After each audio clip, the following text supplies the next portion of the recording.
All right. Looks like the interstates and the main roads are in pretty good shape after the snow overnight and this morning. Now, we do have a couple of crashes reported. In Madison, TDOT says the right shoulder is blocked 65 northbound before Dickerson Pike. Then in Creve Hall, 65 northbound before Harding Place. Still dealing with an overturned vehicle in the median that's partially blocking the left lane of 65 southbound at the Orlinda-Portland Highway 52 exit 117. Traffic every 10 minutes every morning on Super Talk 99.7 WTN.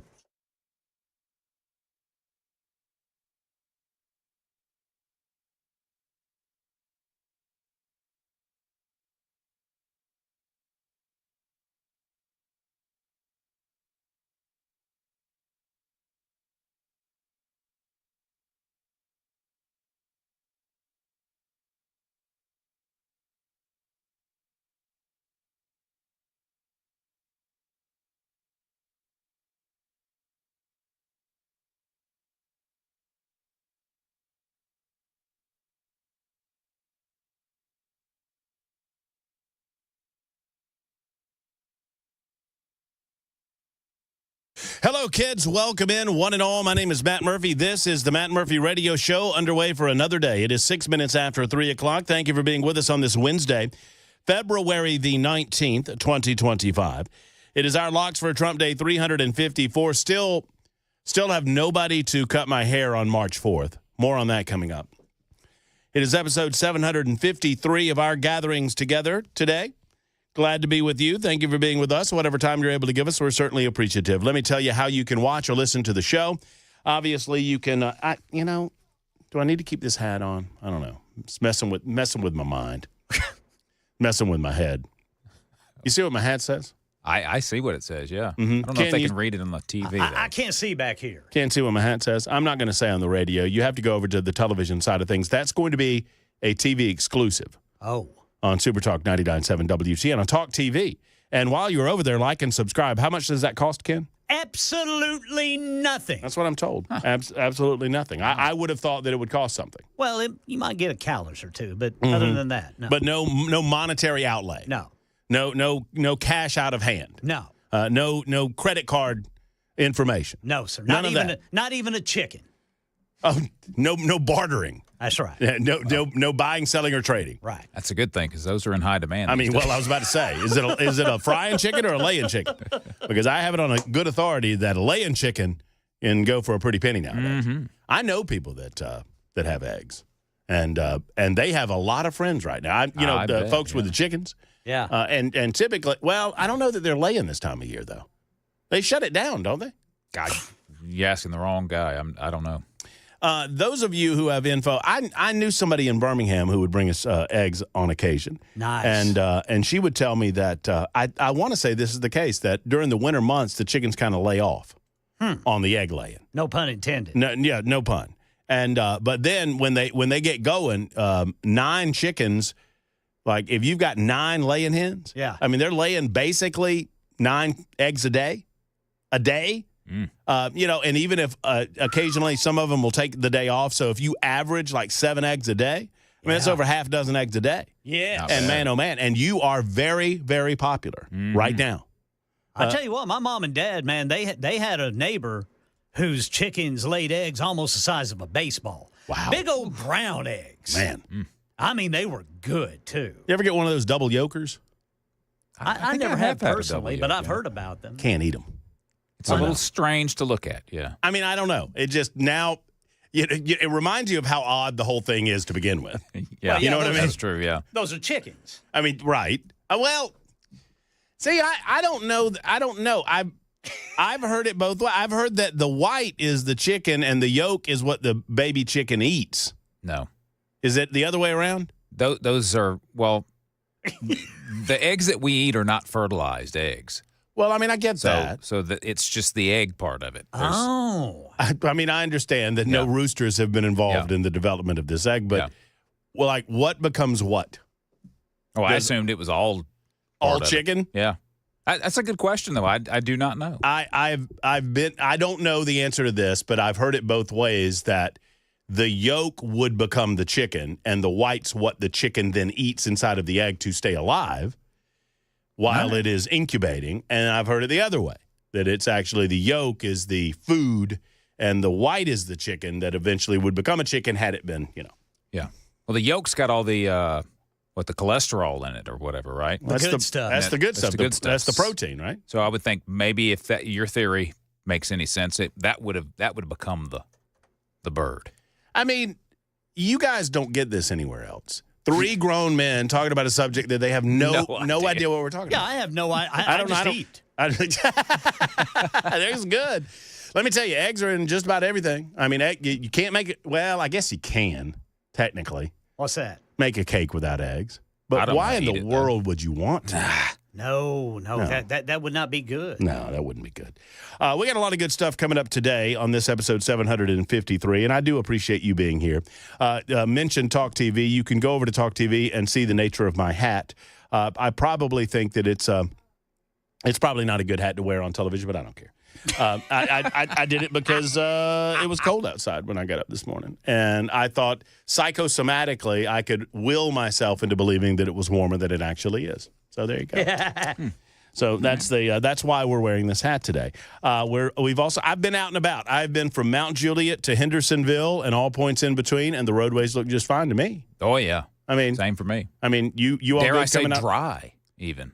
I tell you what, and I never speak highly of I-24, but I do have to today because I-24 between Laverne and Murfreesboro, it's ideal. I mean, it was dry this morning. I didn't hit any snow or ice on I-24 till I got to Laverne. Wow. Well, that's great. Pretty good. Yeah. That's good news. And I watched early this morning, as I was telling Chad Benson, I watched the phenomenon known as sublimation. Sublimation. Y'all familiar with sublimation? Something about gas. Something. Well, then Ken Weaver is very familiar with sublimation. Well, I was just listening to you guys talk about it, and I heard the word gas. Of course, that's what stands out to me. Right. Hold on. That's where it goes from a solid to a gas directly instead of the in-between stage, right? Yeah, that's what I'm looking it up right now to make sure I don't screw this up. That's what I know, Brother Chris. But that's what we're talking about. It's a phenomenon by which something goes directly from the solid form to the gas form without passing through the liquid form, and you'll see this. Look, the internet doesn't work in this room. Huh? Well, why do we need that? Huh? It's a Wednesday. Maybe it turned into a gas. Yes, sublimation is a phase transition where a substance goes from a solid directly to a gas without becoming a liquid first. Dry ice is a good example of sublimation, and you can also notice this on your roadways this morning. It was too cold to go to liquid form, but the sun hits it, and it creates a chemical reaction as the sun is popping it that it goes directly to gaseous form. So there you go. Which is why when I woke up this morning, the roads in front of my house were white with snow, and about 2 hours later, it's gone. Yep. It was all dry. That's what's drying everything out, by the way. So there you go. There's your science lesson, meager as it may be, early on in the program on Super Talk 99.7 WTN. That's all we got. That's all I got. I mean, if Ken and Chris want to bring something else, that's one thing. But from a science perspective, that's about all I've got. We do have a lot of egg experts in the Super Text line. Yeah, let's hear what they're saying. Steven says, wait a minute, hens slow down egg production during winter, but they still lay. The yolk is what becomes the chick, says 1838. Oh, no, hold on, Ken. Don't draw any conclusions from that because there are multiple opinions on this matter. We have a little controversy on the Super Text line. Stephen writes in and says, my 14 hens are laying 12 to 14 per day, fertilized eggs, making tons of sourdough French toast kits for freezer and sharing. All right. Wow. The yolk is the energy the egg needs to grow. The white becomes the chicken, says 5537. Chickens slow down egg laying in the winter, but it depends on if their house is wormed. I'm going to assume that we meant warmed. Yes. And then for no reason, 5537 says, I'm a doctor of chiropractic. That was it? There was nothing in addition? Doesn't ask you for your Social Security number, your routing number to your bank? I'm a Nigerian prince, and I'm going to need some information. Yeah. I'm nice. I like meat people. What? I have 2 million US euro dollar available. I like share. Yet need and require. I used to mess with those people. I would email them back, because there's no harm in emailing them back. I would email them back, and I'd talk to them for a little bit and mess around with them and ask them questions. I wanted to fashion some sort of response in the manner of the infamous Harry Potter response, which y'all can go look this up. I've told the story before on the air. Have you ever heard this, Ken? No. The Harry Potter response? No. This is years ago, where a guy, it's a pretty famous example of trolling the trollers. Mm-hmm. So the whole Prince Nambubu thing came up with this guy. And he said, listen, I'd love to help you out. I'm all in on it. I appreciate your dilemma, but I've got a project going on here, and I cannot get away from this project. And so he sucked the guy in over a series of email exchanges, and a series of weeks went by. And eventually he said, look, if I could get some help on this project, maybe I could help you get your money over here to the States, and I could give you that $4,000, but I just can't. I got to do it. And he convinced the guy. He said he had to handwrite the Harry Potter novels. And he handwrote 2 pages of them and sent them to the guy. Like, this is what I'm doing, and if I can't finish this project, I can't help you. And he eventually convinced this scammer to handwrite.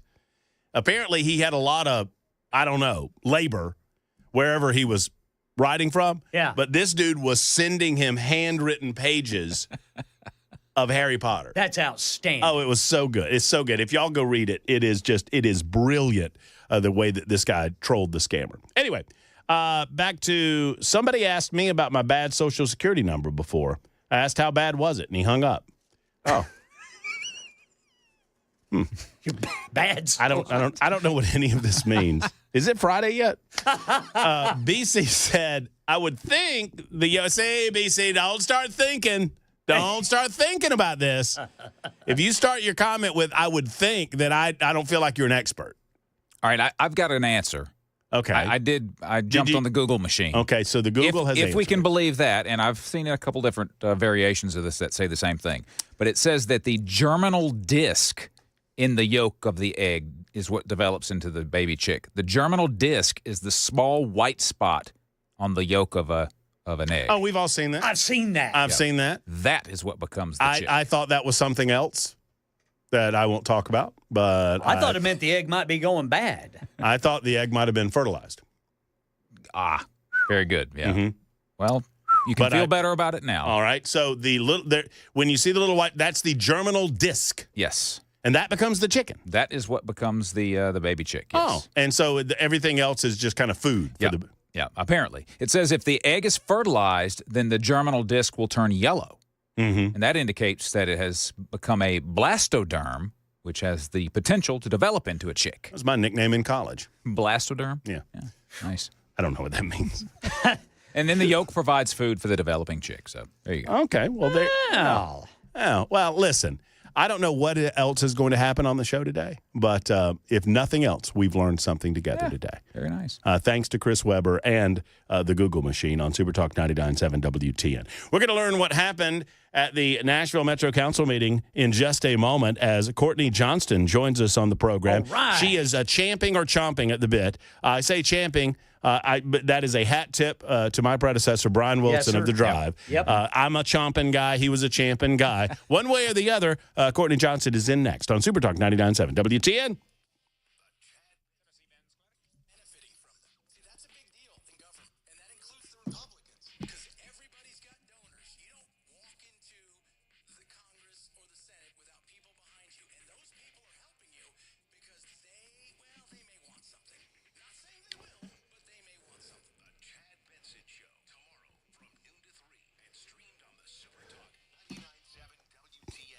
Y'all remind me to tell you something that happened on the Super Text line a second ago. I've got things to do right now. Oh, no, I'll go ahead and do it. Ready? And I don't want to get into the way of the Tennessee Men's Clinic, but germinal disc be damned. Let's talk about Trump crashing all the planes, champer.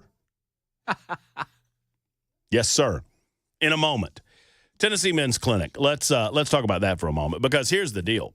If you're feeling low energy, if you don't know why, gentlemen, if you've reached a certain age, the possibility exists that your T levels, that would be your testosterone levels, are going down in your body. This happens naturally in your body, but it also comes with some issues regarding your energy levels. And if you don't feel up to snuff, if this is manifesting itself either in the gym or in the bedroom, because this can happen with bedroom activity. You lose the desire, you lose the drive, you lose the ability. If any of these things are happening with you, there's no shame in this game. Let's get with the Tennessee Men's Clinic. The Tennessee Men's Clinic is going to assist you in getting back right again in a natural way. One of their qualified urologists will give you an examination, take a little blood, find out what's going on in there, find out what those T levels are doing. You need to know those levels, friends, in order to understand where you are from an energy perspective.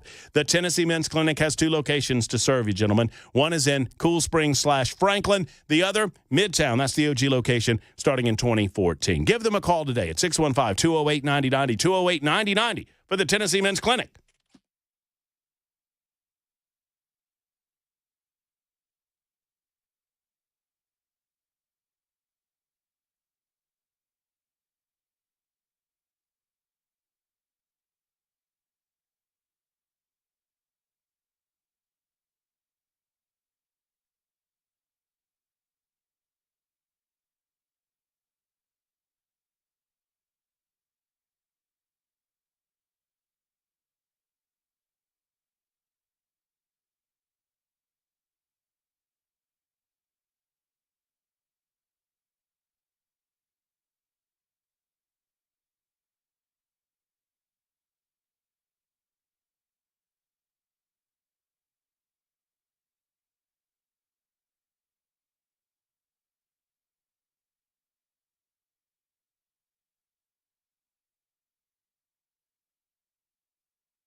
Did you know you're overpaying for your health and wellness products?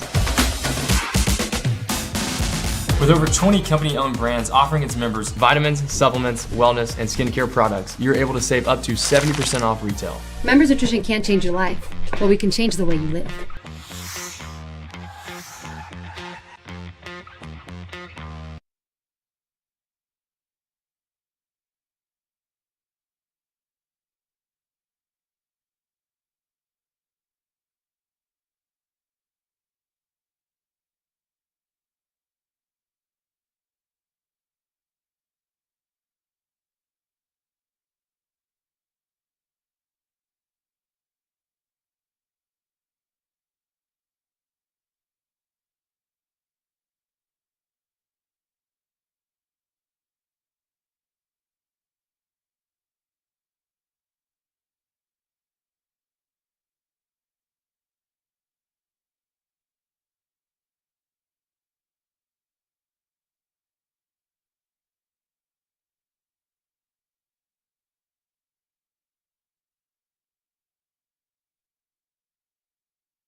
No more snow, but the hazards are still there. Had a deadly midair collision in the Southwest. Heartbreaking testimony about sextortion of kids coming up at 3:30 on Super Talk 99.7 WTN. Thank you, Ken Weaver. We have someone with a little class in the studio, and I'm going to ask her in just a moment if my hat is inappropriate. You can find out more about my hat on Super Talk TV, YouTube, Facebook, Twitter, Twitch. YouTube, Facebook, Twitter, Twitch. Talk TV is up and running. We'd love to see you over there. Give us the old thumbs up, like, and subscribe when you're over there. And also, apparently, I got 2 chats going on now. I got the YouTube chat, which is very entertaining. And then I've got the super text line, which is not necessarily a chat. It's more of a text line. And you can settle in on either of those things. Go to the YouTube channel or Facebook on the Talk TV side of things. And then, of course, 615-737-9986 on the other side of things. I've got her for about 20 minutes. She has to get out of here because she has an appointment at 4 o'clock. But I begged of Courtney Johnston with the Metro Council that she come in and alert us as to everything that went down in the City Council meeting last evening. And here she is. Hello, Courtney. Hi. How are you? And you wore that cute hat just for me. No, I wore it because I was cold. And I thought maybe psychosomatically it would give me a little, if you think it's warm, if you think it's hot, then it is, right? Hot as what? Well, you have to go. I guess my hat says hot as balls. That's what it says. And I wasn't going to say that. And then Courtney was like, and I was Called like, you okay, out. fine. Yeah. You call me out? That's fine. There it goes. It's a golf hat, but I wear it on occasion when it's very, very cold. All right. How was the Metro Council meeting last night? Super fun. You sound like it. Do you want to start with the resolution? Yeah, let's start with the resolution. All right, talk to everybody about it. So to give a little background, the last time I was on, we talked about this resolution that the exact same one that I filed 2 years ago after the Covenant school shooting to ask of MNPD to submit recommendations countywide of things that the schools should be doing across the board, whether it's technology or whatever to harden the infrastructure, training, human resources, how many SRO, all that stuff. And then number one, that the public would know what to advocate for. Well, I've got parents that call and say, I know we're not doing everything we could. What should I be asking for? So it gives parents that information. Anyway, it was voted down 2 years ago because the school board called and all the members and lobbied against it because it creates accountability. And I just want to pause for a second and make sure that everybody understands what you just said. That you filed a resolution and got it before a vote after Covenant. Right. Begging of the Metro system to do everything in their power, generally speaking, to make sure that kids are safe. Mm-hmm. I mean, is that the basic concept of the resolution? Yeah, it's MNPD, who is our safety specialists in the county, right?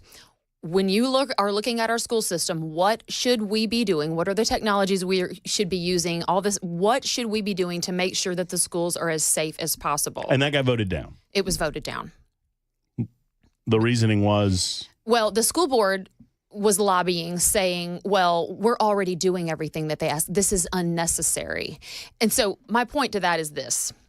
If you think that we're doing everything, or that we were doing, or even still doing everything that we should, then why is it that after this deadly shooting on January the 20th is when metal detectors went in? Does anybody with a brain think that the MNPD is saying metal detectors unnecessary? No. That's 100% going to be one of their recommendations. And so in certain systems, obviously, in certain circumstances, certain situations, and obviously Antioch had issues in the past that called for them. Yes. We said, what was it? 12 guns have been recovered in a short period of time. So, yeah. So it's necessary. Anyway, so last night, filed it again, and it passed. So I was very happy about that. 27 yes votes, 8. I'm sorry, let me make sure because I don't want to lie to anyone. Yes, 8 no votes and 2 abstentions. And we had 2 absences. And this is, I understand that it doesn't do, and you correct me if I'm wrong, it doesn't do anything specific outside of address the fact that the Metro Council recognizes that the Metro Nashville Police Department is your authority in all of this, and that y'all need to take under consideration all of their recommendations for the school system, and the school system needs to wake up. Yes, it doesn't compel them to do anything, but it does put it out there what the recommendations are. So it does create some level of accountability. If MNPD says you should be doing A, B, C, and the school board or the school system or both decide not to do any or all of that, there's your accountability. Right. So it passed. What had changed? Antioch? Probably Antioch, yeah. And also, this time the school board did not lobby against it because I did have a couple of people that were letting me know if they were going to get some phone calls. So, are you concerned with the future of safety within the Metro Nashville school system with Adrian Battle as superintendent? Based off of the things that I have learned in the recent past, yes. Because I can't get an answer, and maybe you've gotten closer to it, Courtney, as Metro Counselor. I can't get an answer as to what she meant when she said that the reasons that the detectors were taken out of Antioch after they were put in place were that they had, quote, unintended consequences. And I can't get an answer to what those unintended consequences were. No one has. Right? I mean, she has. seems unanswerable. Sadly, because of the school board, you guys can't compel her to give you answers at the Metro Council, even if you, I mean, I don't pretend that a lot of the counselors want these answers. I know you do, but you can't compel her to get answers if you wanted to. Correct.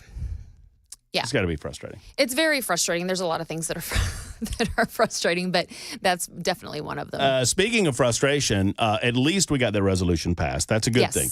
After Ken Weaver's newscast, speaking of frustration, we're going to talk about FUSIS again, Oh, fun. which is such fun. Yeah. Courtney Johnston's with us. She's a Nashville Metro counselor. It's 31 after the hour on Super Talk.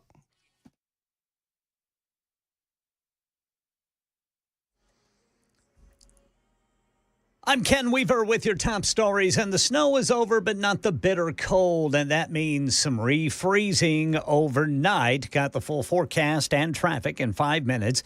Right now in Tennessee, one of the nation's largest providers of power is asking customers across the Southeast to reduce use during this cold snap. Channel 6 over in Knoxville says it's the city's utilities board over there says TVA alerted local power companies that greater power conservation efforts are needed to avoid service interruptions. They're suggesting you do things like turn off any decorative lighting, turn down the thermostat, and delay using large appliances like dishwashers. 2 people confirmed dead after 2 small planes collided midair at Marana Regional Airport just outside of Tucson, Arizona today. There were 2 people on board each aircraft, a Landcare and a Cessna. The Cessna landed uneventfully, but the Landcare hit the ground and burst into flames. And in our nation's capital, there was heartbreaking testimony in the Senate Judiciary Committee about child safety online. Sometimes God sends you down a path that you never thought you would be on. In July of 2022, I lost my oldest son, Gavin Guffey, to suicide. That is South Carolina state lawmaker Brandon Guffey, whose son was allegedly scammed by a Nigeria man recently extradited to the U.S. for crimes. Committee member Dick Durbin of Illinois. The National Center for Missing and Exploited Children receives 100,000 reports to its cyber tip line every single day. Durbin says he and Republican Josh Hawley will be introducing the Stop CSAM Act to help families whose children have been victimized sue social media platforms. That's the latest news. Traffic and weather next. I'm Ken Weaver, WTN News.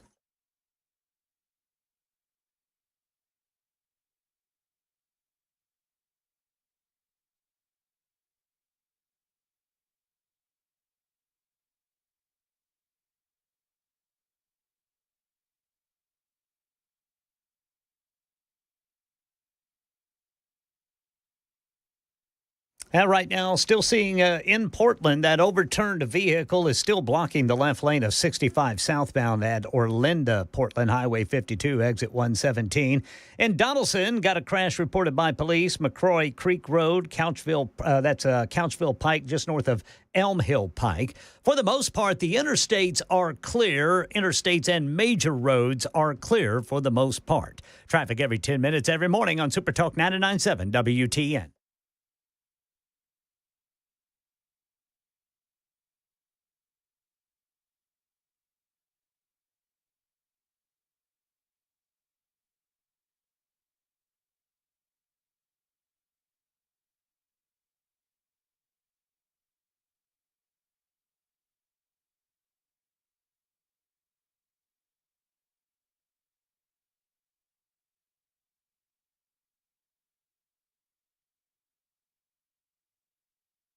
Hello, friends. It's Matt Murphy for the Dr. Poss and Dr. McLaughlin, Sleep Apnea and TMJ Solution Center. I love the fact that Dr. Poss has been growing And so he brought on last year Dr. Brian McLaughlin, who comes with the same incredible credentials as Dr. Stephen Paas has. And they both are now serving Middle Tennessee with those exceptional services. What are they? Well, if you're not sleeping well, if you snore, if you know you have sleep apnea or you're not sure, go to see Dr. Paas and Dr. McLaughlin. Talk with them about a sleep test. They can help recommend you one. And then if you do, in fact, have sleep apnea, and I was one of the guys that I said, I don't snore that much. I don't think I have sleep apnea. I think it's something else. But I don't feel like I'm energetic like I should be. I feel like I should be getting a good night's sleep, and I'm not.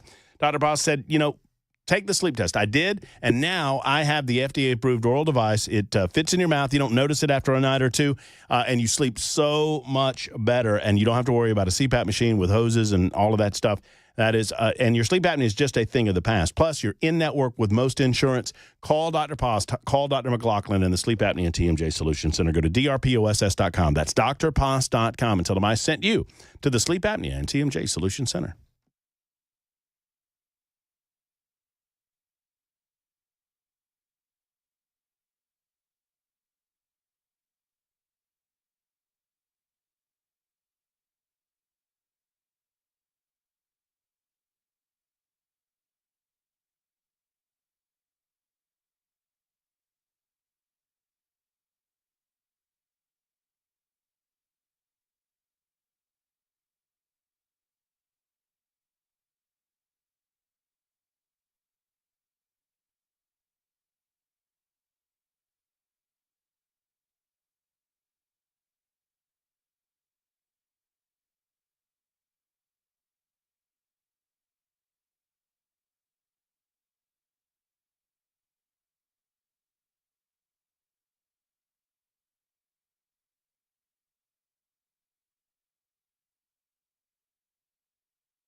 $420, whatever.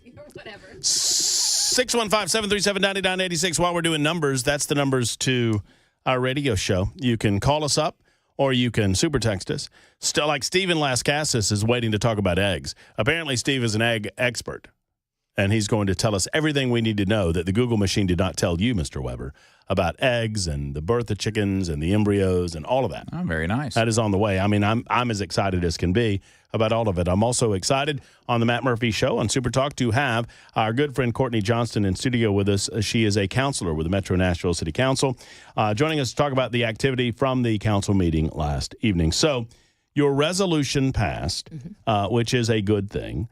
And then we moved on. I assume, I don't know the order of this, but based on what you've just told me, and I'm going to let you tell the story because it's great. You had the Fusus issue come up again. For those who have not heard our previous conversations, just synopsize what Fusus is and what it would do for Metro Nashville. Yeah, so Fusus is an integration software, and it allows private camera owners, commercial camera owners, for MNPD to be able to access their cameras when there's a call for service that comes in. So it expedites investigations. It will help with when people need to respond to a scene, to be able to respond more efficiently. And so it's an incredible tool. So before we had the contract that was up, and that's a 1-vote resolution, and it failed by 1 vote. Mm-hmm. Since then, Rollin Horton has created a policy around that creates guardrails for the use of Fusus and this what they call surveillance technology. I'd push back on what's the definition of surveillance, but whatever. Sure. And so that policy was on second reading. So once this policy passes, that's when the Fusus contract would come back. So last night we were on second reading. There was 4 or 5 amendments that people have had. But anyway, we were in the middle of the discussion. At the end of our agenda, there was only 2, I think, items after this particular vote. Councilmember Ellis stood up and moved to adjourn, which is a non-debatable motion. Wait. So you're in the middle of the vote? We were in the middle of the discussion. So different amendments were being moved. You have the discussion, you vote on certain amendments. And so we were in the middle of the discussion. And council person, who's this person? Councilmember Tasha Ellis. Tasha Ellis stood up and moved to adjourn. Moved to adjourn. What do you mean when you say that's a non-debatable motion? It means you can't, there's no discussion about it. It's not, I couldn't stand up and say, well, I don't want to adjourn because of XYZ, or I do want to adjourn because of XYZ. It's a move to adjourn. It's, if you get a second on that motion, you vote yes or no. Okay, so there's no debate on it. No debate. Right. Non-debatable motion. You can still vote no. Yeah, oh yeah. Okay, got it. You just can't debate yes or no. It's okay. You can't talk about it. You just vote. And why was Councilwoman Ellis, why was Councilwoman Ellis moving to adjourn? I assume it was because the weather was coming in, which, if you're legitimately worried about being able to get home safely, I don't know. There are some people that say that, well, a deferral motion on this particular thing, they don't feel like they had the votes for the deferral, so this is a way to defer it another 2 weeks because it basically just gets bumped to the next meeting. This seems like a habit of the Metro Council. If I didn't know any better, Courtney, I would think this is a habit of the Metro Council, that they don't want to do something. They can't justify their refusal to do what would clearly help and benefit health and safety for Nashville residents with the Fusus system. This is technology that already exists. These are cameras that are already in place. These are cameras that the Metro Nashville Police, and tell me if I'm wrong, the Metro Nashville Police Department can already go to private businesses and say, hey, we think a crime happened here a couple of days ago. Can we check out your cameras? And they can already do that. This just gives them a better ability, a more expedited ability. They still have to get permission. Yes. So I don't consider there to be any debatable item here. And whatever debatable points that there are, it feels like they've already been debated. Well, that was my point, which was we're in the middle of an agenda item. Let's finish the vote, and then we can move to adjourn with these other 2 items left, and that can get pushed on. But let's finish what we're doing, because everybody knows how they're going to vote. So any discussion is performative, right? It's all grandstanding or pandering to their base. And so how about everybody needs to get home? That's fine. Let's vote on these amendments. Vote. Get it done. But someone turned around to me last night and said, what just happened? And I said, what just happened is we abdicated our responsibility. That's what happened. Again. Yeah. And so Fusus gets punted again. Yes. To what, 2 weeks from now? March 4th. And by extension, LPRs get punted because they're not going to bring up. I mean, it's my understanding, according to the mayor, Freddie O'Connell, that we see. She rolled her eyes, everybody. So the TV folks saw you, so I want to make sure the radio folks know. Y'all go over and see Courtney. I'm going to capture that eye roll. That's great. So no, Freddie, who was on last, a couple months ago, said that he wanted to handle Fusus first. He wanted the council to handle LPR second, which I don't know why you can't walk and chew bubble gum at the same time, but apparently y'all can over there at the council. I don't know. I blame you. You know, to put this LPR thing into perspective, my ordinance allowing LPRs in the right-of-way passed in 2022. We had the 6-month pilot, and then the resolution to continue forward permanently passed in 2023. Were there any legitimate objections during the pilot program, to your knowledge? I mean, people saying, hey, this was how it was misused. This was how it was abused. This is something that we need to be concerned about. Were there any concerns that came to you that you thought, okay, we need to address these things? Yeah, there was a couple of things. You know, typically data that's owned by the government is subject to Open Records Acts, or the whatever it's called in Tennessee. And so I like went a sunshine law. Well, or whatever. Sunshine's different than open records, but so I went to the state legislature and I was like, look, this is an issue. We need to carve this out so that it's not open for people to search, because you don't want, say I was getting divorced. Well, I want to know where my husband's going. And so I'm going to, request of the government that data. Right. So that went away. There's probably some legitimate concerns, but for those that do have concerns, I would strongly suggest you pull up the ordinance that I wrote. It's very, very tight when it comes to privacy and boundaries on what it can be used for, what it can't be used for. It specifically cannot be used for, hey, I see that your tags are out of date. Like, that's not, it's not for civil penalties. This is for criminal things. And if you want to know what good it serves, go to the Mount Juliet Police. I was going to say, go to Mount Department. Juliet. Yep. And just look at their Facebook page and the number of opportunities that they have seized upon when there's a cause to run a plate, or if they have a plate that comes into their system.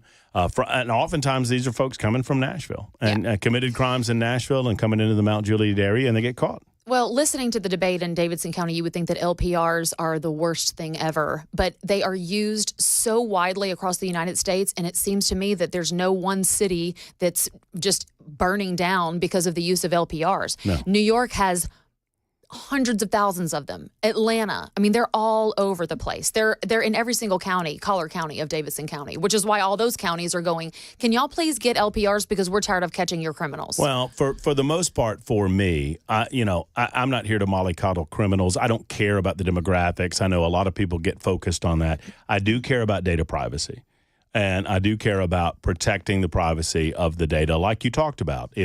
If there's an opportunity for somebody to abuse the system, we need to make sure that we have fail-safes in place. I mean, there is a civil libertarian side of this that I completely understand. I believe the health and safety of the community outweigh the concerns of the civil libertarians. I agree with you. The original policy that I wrote was based off of a policy paper from the ACLU.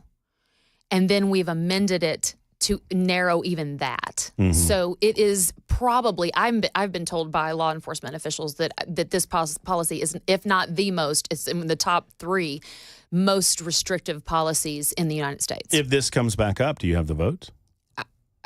Or do you know? For LPRs? Yeah. I don't know. I think FUSIS is an easier road than LPRs are, unfortunately, because LPRs will have much more of an impact from a public safety perspective. FUSIS is obviously very useful, and we need that. LPRs with stolen cars and being able to, that's a game changer. So I don't know the answer to that. So FUSIS, the question of FUSIS will be answered first. Correct. And do you believe you have the votes on that? Let me ask it a different way. Had the vote happened last night, do you think it would have passed? I think so, yes. I mean, is it all about 1 or 2 flips? Well, we had the votes if one of the people that were voting last time were there, if they were present, because we have to have 21 votes because it's a sole source contract. So we had more yes votes than no votes. We just didn't have 21. Mm-hmm. So we had an absence, a yes vote absence. So had that person been there, we would have had the votes. I know there's been a couple that have flipped to a yes. So I think it's still narrow. I still think it's less than 25 yes votes, but I think we do have 21. for Fusus. A final thought on last night's. Have y'all talked about? I asked you this question briefly during the break, and your eyebrows went up. The General Assembly passed a piece that would shrink, or it was not specific to Nashville. I think that it would prevent any city municipality from having over, I think, 20 city councilors. Currently on the Metro Nashville City Council, there's 40? 40. So this would obviously shrink in half. The Metro City Council, the Metro government has since subsequently put this in the courts. Where are we on that? It's that hearing in the appeals court is going to happen. I think it's March the 9th. It may be March 7th. I can't remember, but it's early part of March, where we should know more then than we do now. When is the next vote? 2026? Is that right? No, the next election? Yeah. 2027. Oh, okay. So you got plenty of time to figure this out and redraw some district lines. Yeah. Well, and we've already done that because we thought it was going to happen the last time. So we've already basically drawn the different versions, whether, how many districts, how many at-large, yada, yada. Yeah, I know that you have to go. One of these days we'll get you back on and we'll talk about the unintended consequences because I'm a big fan of it. I'm in favor of shrinking the number of cats that need to be herded in that room. At the same time, there are some, as you and I have discussed offline, there are some unintended consequences that the crazies still win. Yeah, but I will say this. The functionality of the legislative body of this government needs more efficiency. And the only way to do that, this is no longer a part-time job. It is just not. And so it's hard to pay full-time salaries to 40 people. And if you are doing it full-time like I am, you could, it's fine. So I think 20 is a good number, to be honest, that where you could get some assistance to help with the constituent services, you can handle your zoning, you can get much more honed in on the things that are happening and actually do the work of the legislative body. And so regardless of the politics of it and who's getting elected and who's not, just the restructuring of the legislative branch, I think, needs to happen. And it may have some short-term negative impacts, but in the long run, I think that's where we need, in my opinion, need to go, having been in it for almost 6 years. Well, my big takeaway from this conversation, Courtney, is that I hope that Councilwoman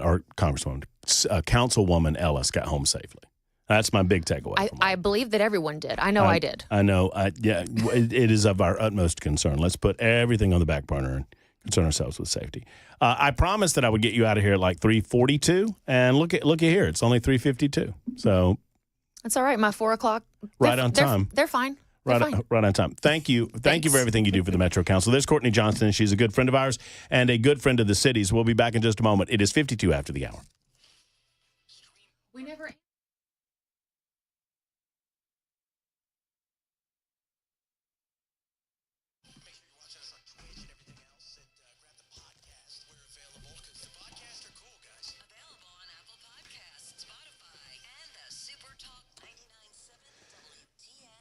I mean, we're well into February of the new year, right? Are you still experiencing the same old pain that you experienced in 2024? If that's the case, let's get this pain over with the Dr. Gill Center for Back, Neck, and Chronic Pain Relief. One telephone call and an appointment at the Dr. Gill Center, and you begin your pain relief right now, whether it's the Class 5 laser system, the red light therapy, the spinal decompression, chiropractic care. They do it all at the Dr. Gill Center, and they have you in mind every step of the way. A telephone call will help get that appointment in stone. Let's get pain-free today, whether it hurts on your back, on your neck, your knees, your hips, your elbows, wherever it is.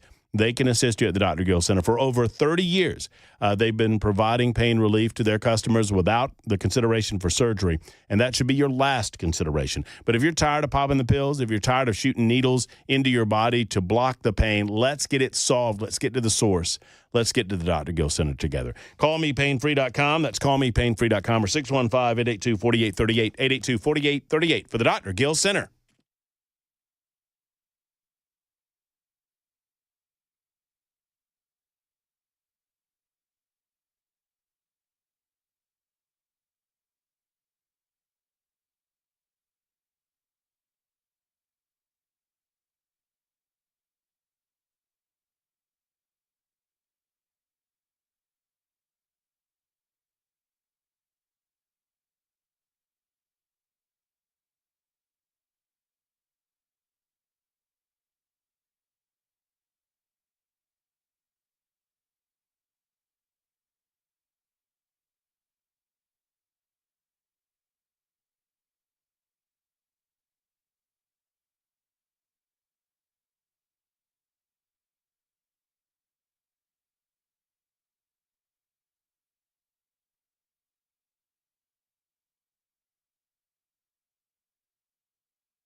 Hello, friends. It's Matt Murphy for my friends at Eurofix. Have you gone into an auto repair shop and just smelled a smell that smells like old rags and grease? I mean, it just doesn't sit well with me. If they can't clean that stuff up, how well are they fixing your car, right? Smelly, greasy old rags lying around, a countertop you wouldn't dare touch. Another thing that stinks at repair shops like this, they keep your car forever. They're not really honest with you. They don't call you back when they say they will. They don't tell you what the complete examination entails. What was your last experience with a vehicle repair shop? Well, let me tell you, if it was a negative one, I encourage you to go to Eurofix. Eurofix takes the stink out of European auto repair. At Eurofix, you get a free 15-minute no-wrench inspection. That's big. A nationwide 3-year warranty and a free loaner car with every repair appointment. Never pay dealer prices. Go to Eurofix in Franklin, 100 Oaks, Murfreesboro, Belmead, and the brand new location in Mount Juliet, right across the street from the Dairy Queen. Go to myEurofix.com to find out more, myEurofix.com, or call 844-EUROFIX. And when you do, tell them Matt Murphy sent you to Aaron Stokes and Eurofix. Snow is over, but not the hazards. Another deadly mid-air collision. This one in the Southwest. And European leaders hold a second day of emergency talks over President Trump's latest moves on Ukraine. These stories and more at 4 on Super Talk 99.7 WTN. Matt Murphy, regarding the discussion about eggs. You know, our egg discussion has gotten a lot of attention in the first hour. I imagine so. Big money discussion. Yeah. I've noticed that double yolks occur most often in jumbo eggs. If double yolk eggs were fertilized, would that result in twins or even Siamese twin chickens? I'd like to eat them. You would like to eat Siamese twin chickens? Well, yeah, man. I'd fry a chicken up whether it's got a partner or not. As 4 legs instead of 2. I mean, Yeah. I don't know. I don't. It depends on where we're Siamese. That's true. And I mean, You know? I'm talking about the biggest egg, too. I mean, that's Oh, got to yeah. be a bigger egg. Oh, well, yeah. I mean, those jumbo eggs, man, oh, man. Some of them get the size of, I don't know. Have you ever seen one of those ostrich eggs? Oh, yeah, that's like a softball. Huge. That's slow pitch softball. Big time. That's a big old egg. That's a big old egg. While we're talking on the subject of chickens, y'all might as well go ahead and look up Mike the Headless Chicken. Have y'all know the story of Mike the Headless Chicken? Still alive? This is a true story, guys. So And there's a peop- chicken running around out there without a head. Not anymore. But there was a guy that chopped the chicken off a head. I mean, that chopped the head off a chicken, and the chicken ran around for a little while, like chickens do when they get their heads chopped off. So I've been told, yeah. And Mike, the headless chicken, just stopped fluttering around and just kept walking around. Like nothing happened. Like nothing happened. And he, Mike the Headless Chicken, was a circus sideshow attraction for about a year, maybe 2. Really? Interesting. Without a head. They fed him through an eyedropper Wow. into his neck. They cut his head in such a way where his brainstem was still attached, and Mike lived. Wonder if the head was still clucking. No, I think the head was dispatched up. One way or the other. The more you know on the Matt Murphy Show. Steve and Lee, y'all hang in there. It's news time on Super Talk.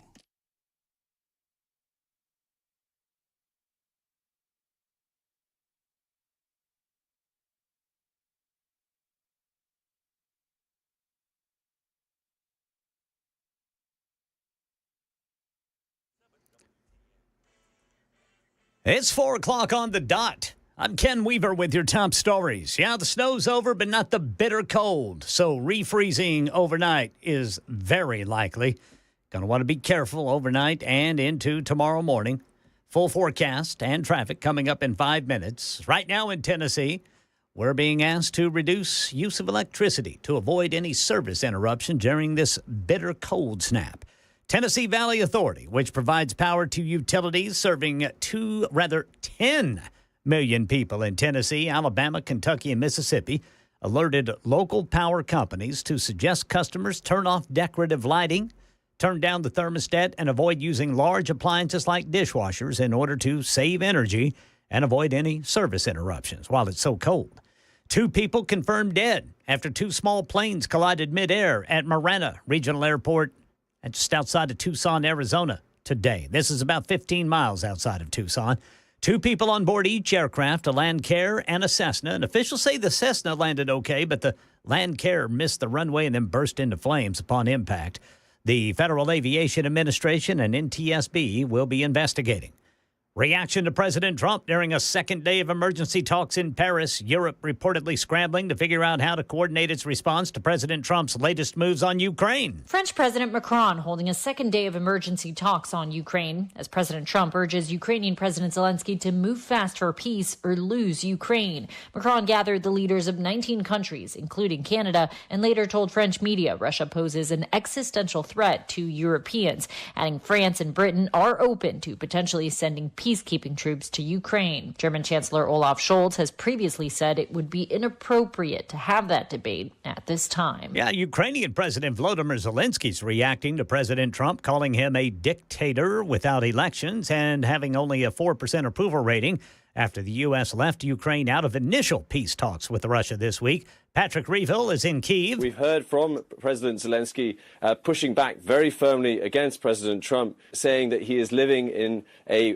disinformation space and saying that they know where this number of 4% came from, saying that it came from Russia. And I think, the reason that it's causing such concern here in Ukraine is that the message very closely resembles what we've been hearing from President Vladimir Putin, who is also pushing to remove Volodymyr Zelensky. Yeah, apparently other polls in Ukraine claim to show Zelensky has a 50% approval rating. That's the latest news. Traffic and weather next. I'm Ken Weaver, WTN News. During the month of February, the Glock store is offering their couples special all month long. I know Valentine's Day is come and gone, but this couples special has not. Let's talk about it at the Glock store. Now, if you've been to the one and only Glock store, you already know. It's an incredible retail space. They have a manufacturing division that nobody ever sees. They ship all over these United States of America because they are known all across America and really worldwide as the go-to source for parts, the go-to source for Glocks, and they are the go-to source for their incredible shooting rooms. They don't call themselves shooting lanes because they're not. They're shooting rooms. What does that mean? Well, at the Glock store, it means simply this, that you get a private instructor every time you schedule an appointment in one of their Shoot 270 rooms. You don't have to be there with other folks. You're there with yourself, and for the month of February, if you book a session for you, you get another for free for your significant other, your loved one in your life, right? A 2-for-1 special at the Glock store for the entire month of February exists. All you have to do is mention my name. You get a personalized shooting instructor, a professional that will tailor your session, and you just get a better session that way because you have that instructor that's helping you out and you have that personalized level of attention. 2 shooters for the price of 1 for the month of February. Just mention my name. Once again, minutes away from the airport, worth the drive from anywhere. It's the one and only Glock store.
All right. For the most part, the interstates and other major roads are clear of any of the snow and ice. The secondary roads, not so much, so keep that in mind. Then, of course, going to be bitterly cold overnight, so some refreezing is in the mix. We still see an overturned vehicle is blocking the left lane of 65 southbound at exit 117 in Portland. And now we got a stalled vehicle in Franklin. This is on the right shoulder, so you got to get over for it. This is going to be 65 southbound right after McEwen Drive. Traffic every 10 minutes every morning on Super Talk 99.7 WTN.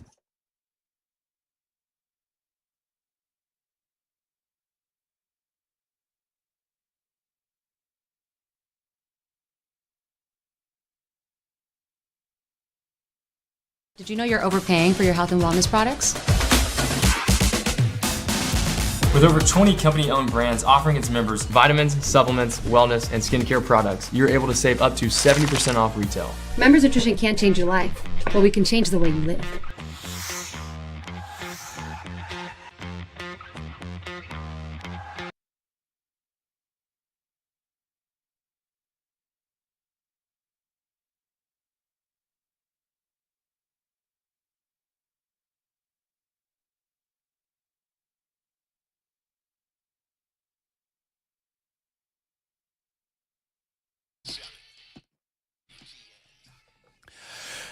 It is the Matt Murphy Radio Show. Thank you for being around. 4:07 and a good afternoon. Happy Wednesday to you. Appreciate all of you being out there. We'll get to your calls momentarily as we continue examining the news of the day. Matt Murphy from our friendly studios here at the butt end of Music Row. Behind the glass, there's Chris Weber. He's making the experience even better by making sure that everything that comes out of our speakers sounds as good as possible. Twice an hour, and when it breaks, you hear from Ken Weaver. He is in News Closet B, and we appreciate both of those gentlemen making the show what it is, and we appreciate you most of all. 615-737-9986. If you'd like to be a part of the show, 615-737-9986, either via telephone or super text line. You can also hit us up on the YouTube channel, YouTube, Facebook, Twitter, Twitch. That's where we exist on the television side of things. On the radio side of things, obviously, 99.7 FM. Then there's the many applications, too many to number, too many to count. You can also download our app and take us wherever you go. Let me finish this up real quick, and we'll get to the subject of Donald Trump and Volodymyr Zelensky, which has #NeverCNN losing its ever-loving mind. CNN is an anti-Trump organization. CNN has lost its way as an anti-Trump organization. They are uninterested in fairly reporting the news as it pertains to Donald Trump, our president of the United States of America. They don't care that you voted for him. They do not care that he was duly elected. They don't care that we live in a democracy that compels him to do the job that he promised to do during his political campaign. They are anti-Trump, and they take up every opportunity to present Trump as an insane dictator-style leader whenever they possibly can. Just know this when you go there, and I encourage you not to. I encourage you not to go to CNN. I don't engage in boycotts. I don't really believe in that sort of behavior. I mean, I believe that people individually and collectively can make decisions about where they want to spend their money. You know, I have a tendency to look at my product labels when I'm buying clothing, and if it says made in China, I move along. Really, I do that for everything.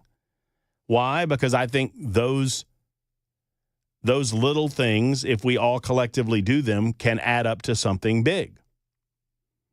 So I'm not suggesting you would boycott CNN's advertisers at all, but I would suggest that they are an anti-Trump network, and by extension, they have lost their way in terms of what they claim their mission statement is, and that is to fairly and accurately present the news. So they are absolutely going bonkers today because Donald Trump referred to on a social media post on Truth Social as Volodymyr Zelensky as a dictator, and that he has expressed concerns about Volodymyr Zelensky's unwillingness to sit down at a bargaining table and potentially end a war that has caused so much death and destruction. And we're going to discuss that today. I'm going to get to a few telephone calls before we do, but we're going to discuss that today in this hour. Keith writes in a question, do you think Trump is fixin' to, I love the fixin' to terminology there, Keith. That's good. Shows me you're a good Southerner. You think Trump is fixing to throw Zelensky under the bus? I think Zelensky's doing that on his own. I mean, what is Zelensky's goal here? Is your goal to stop the killing and stop the dying? I mean, I understand you want to protect your borders as best you possibly can. Zelensky is insisting that they go back to pre-2014 borders. You're never going to get Crimea back. Not with the war the way that it's being waged right now. You're not winning, right? If you were winning, perhaps you could demand that. If you were winning, if you were pushing Russia back, then perhaps you could insist on it. So where are we? We're either at a place where Europe is willing to put boots on the ground and watch European blood die for this cause. America is willing to put boots on the ground and we watch American blood spill for this cause. Or we sit down at a table of negotiation and figure out what is best and what is in the best interest of the world and the two parties involved in order to stop all of the killing and the bloodshed and the dying. But I repeat myself. I believe that Volodymyr Zelensky is upset because the gravy train is over. He has thus far received somewhere in the neighborhood of 200 billion of our dollars. That is almost $250 billion. So you have to tell me where you fall on all of this. You have to figure this out. Are we ready to cut off the spigot entirely and just walk away? Or do we bear some level of responsibility for the misdirection on the part of the Biden administration and whomever was calling those shots, and we try to repair that as best we can and get to a point of peace and a ceasefire and set up some sort of permanent resolution between the Russians and the Ukrainians? Or do we go all in? I mean, I suspect that there are some Democrats out there that are ready to go all in. I suspect maybe there are some Republicans that are ready to go all in. I mean, war hawks exist, and a lot of people make a lot of money watching other people die. Me, I'm not a fan of it. I'm not in favor of it. That's just me. That's just me.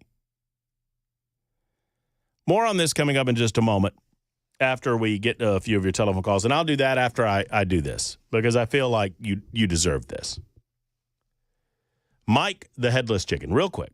I'm not going to belabor it.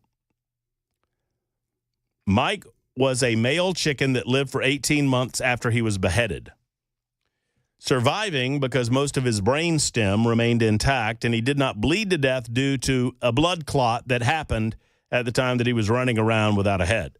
After his beheading, Mike achieved national fame until his death March of 1947. Mike was born April 20th of 1945, and in September of that year, farmer Lloyd Olson of Fruita, Colorado, was planning to eat supper with his mother-in-law, and he set out to the yard, he was sent to the yard by his wife to bring back a chicken. Mike chose a 5.5-month-old chicken by the name of Mike. I don't suppose that Lloyd had named Mike before he actually lost his head, but Olson chose that chicken. He used an axe and removed the head, whack, and he missed the jugular vein and left the brainstem intact. I don't want to be too vulgar here or gross, but bottom line is this. He ran around trying to get Mike, and he couldn't. The chicken could still balance on a perch. It walked clumsily around. It attempted to preen, peck for food, and crow, though his success in crowing was limited to a gurgling. Yeah. All of this is kind of gross. Yeah, I'm just going to tell you. When Mike did not die, Olson decided to take care of the bird. He fed it a mixture of milk and water via an eyedropper, and eventually would feed it small grains of corn and worms through its wow. Mm-hmm. Once Mike's high and low, people were talking about Mike the Headless Chicken, and once his fame had been established, Mike began a career of touring sideshows in the company of other oddities and abnormalities, such as a two-headed baby. Wow. The Headless Chicken and the two-headed baby. Mike was also photographed for dozens of magazines and newspapers, featured in Time and Life. Mike was put on display to the public for an admission cost of 25 cents, which is the equivalent of about $3 in today's money. At the height of his popularity, the chicken's owner, listen to this, Lloyd, the chicken's owner, earned $4,500 a month. Ooh. That's equivalent to about $61,000 in 2023. Mike was valued at $10,000 in 1946, equivalent to about $136,500 in 2023. In March of 1947, at a motel in Phoenix, Arizona, on a stopover while traveling back from a tour, sad to report that Mike started choking on mucus in the middle of the night. Oh. The Olsons inadvertently had left their feeding and cleaning syringes at the sideshow the day before, and so they were unable to save him. Olson claimed that he had sold the bird off, resulting in stories of Mike still touring the country. Other sources say the chickens, the chicken died. So Mike the Headless Chicken lived for about 18 months without a head. There you go. There's your story. Very interesting, too, looking at photos of it. Basically, he just took the face off. Is what it looks like. Yeah, one of the ears was still there, and he kind of missed. Yeah. Kind of missed, but it's a headless chicken. Wow. Yeah. Interesting. There's your gross story of the day. Steve has some answers on our egg conversation from earlier. Hello, Steve. I'm glad you held. How are you? Hi, Matt. I'm fine. How about you? Doing well. Doing well. It sounds like I need to get me a headless chicken for that kind of money. I mean, let me tell you, they didn't have a lot going on back in the day, I suppose. In terms of entertainment options, you know? Yeah. Well, first of all, I'm not a chicken expert. I take the word egg expert. I take the word expert very seriously. I am a doctor of chiropractic from way back, and I have had embryology, and I've had my own chickens. And the egg, the yolk of it contains the energy source, which is why it's fat rich. It also has cholesterol and other stuff in it. And the white is a mixture of protein and water. And so when the egg is fertilized, it uses the energy from the yolk and the protein from the whites to build the actual baby chicken in the shell. And because fat has more than twice the amount of calories per gram than like glucose has, it can be more efficient for its energy and last longer using fat than it would off of any kind of carbohydrate. Does that make sense so far? No, you're dead on, Steve. Love it. And you know, the reason why I was saying it's similar to a human egg, and all this over text message is kind of hard to do, is that even a human egg, when it's fertilized, it's called a zygote, and it happens in the third of the fallopian tube that's next to the ovaries. And by the time the egg actually gets to the uterus, to lodge into the uterus, it's actually undergone division several times to get to that point. But it still has a yolk to give it enough energy to last from the time that it's released to the time it's supposed to embed or attach to the uterine wall. And then it kind of sends out basically a feeler to find blood supply. And once it finds blood supply, it will continue on to grow. If it does not find blood supply or it doesn't stick to the wall, it's a spontaneous abortion. The same thing if the neural tube on the human baby doesn't close in time, it'll also spontaneous abort that way. So it's kind of interesting how those things work and come through to make the baby, as it were. The baby chicken, in this case.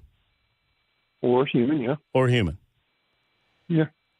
Well, I mean, Steve, I think you've answered it. I think you've given us all the information that we need about the egg, and I don't disagree with the comparison with the human egg.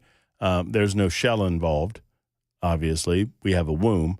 But other than that, I think we've explored it. I think we have broken there's the crest of a hill when you're climbing a hill and you get to the crest of a hill and then you see the land before you, the layout before you. I feel like we've gotten to the crest of the hill on the egg conversation. Yep. Meaning that it's all downhill from here. Yep. I'll take mine over medium, thank you. Yeah, please. I don't like overline. I like to be able to sop mine up with toast. Yeah. Me too. Yeah. Yeah. That's why I say medium, because sometimes, you go over easy. They're a little bit too runny. Well, you're right. I mean, the white, you want the whites a little firm. Yeah. But the yolk's still a little runny there. Yep. Yeah, I prefer the same. 615-737-9986. Lee is next in Cookeville with a comment on Doge. Everybody's coming after Doge. You're over the target when so many liberal organizations are coming after this effort on the part of Donald Trump and Elon Musk. Hello, Lee. Hey, Matt. How you doing, buddy? I'm well. Hey, thank you. You heard of the proposal that Elon Musk has put out? I don't know if it was today or yesterday, that the American people should get back 20% of all the money that Doge is able to get back from all the wasteful spending and everything. That was he said that something about he's going to be advising President Trump about it. Mm-hmm. I think it was $5,000, right? Yeah, he said it could be anywhere between $5,000 to $8,000, depending on if he hits his mark. Well, here's the problem with it, Lee, because I disagree with it.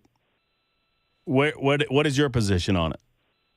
Well, my position, I think it would spur the economy, number one, and as long as it's tax-free and the other 80% goes directly to pay down the debt. Well, here's the trouble that I have with that. We overspent last year by in excess of $1 trillion. That's last year alone. Right. Year before that, we overspent in excess of $1 trillion. And that was 2023 alone. So until we stop overspending, until we balance our budget in an annual fashion, I think it would be economically unadvisable if our goal here is to stop the overspending, if our goal here is to stop the bloat and the fat and the waste and the fraud and the abuse. I mean, I understand that people want some money back in their wallets. I understand that we want our taxes to go down. But, I mean, what is our goal? Is our goal to make people happy by cutting them checks? Or is our goal to stop the overspending on the part of the federal government? Yeah, I see your point on that, and I agree to it. But also, I think this would also be a little bit of a kickback to the American people for all the gross overspending that's been going on of our money that they have stolen from our paychecks. I disagree with the concept of kicking the I mean, I understand that I understand all of these things. I also understand that the goal is to stop overspending and borrowing against the good faith and credit of the United States. I mean, I get where you're coming from, and I'd be willing to listen to that point of view. And thank you, Lee, for the call. I just don't think that we should talk about getting money back into our wallets until we stop overspending the money that the federal government receives. The idea of kicking us back checks for $5,000 while we are still in the red, while we're still in arrears, that goes against the concept of what we're trying to do. The goal here is obviously, I mean, I want to save maximum money when it comes to waste, fraud, abuse. I want to eliminate all of those things, and I'm willing to listen. And I don't care, the garbage liberal networks of the world, let me finish this on the other side because I see that I'm incredibly late, and I appreciate Chris Webber indulging me. It's 25 after the hour. Got to do this. Get more of your calls in here in just a moment. It's Super Talk 99.7 WTN.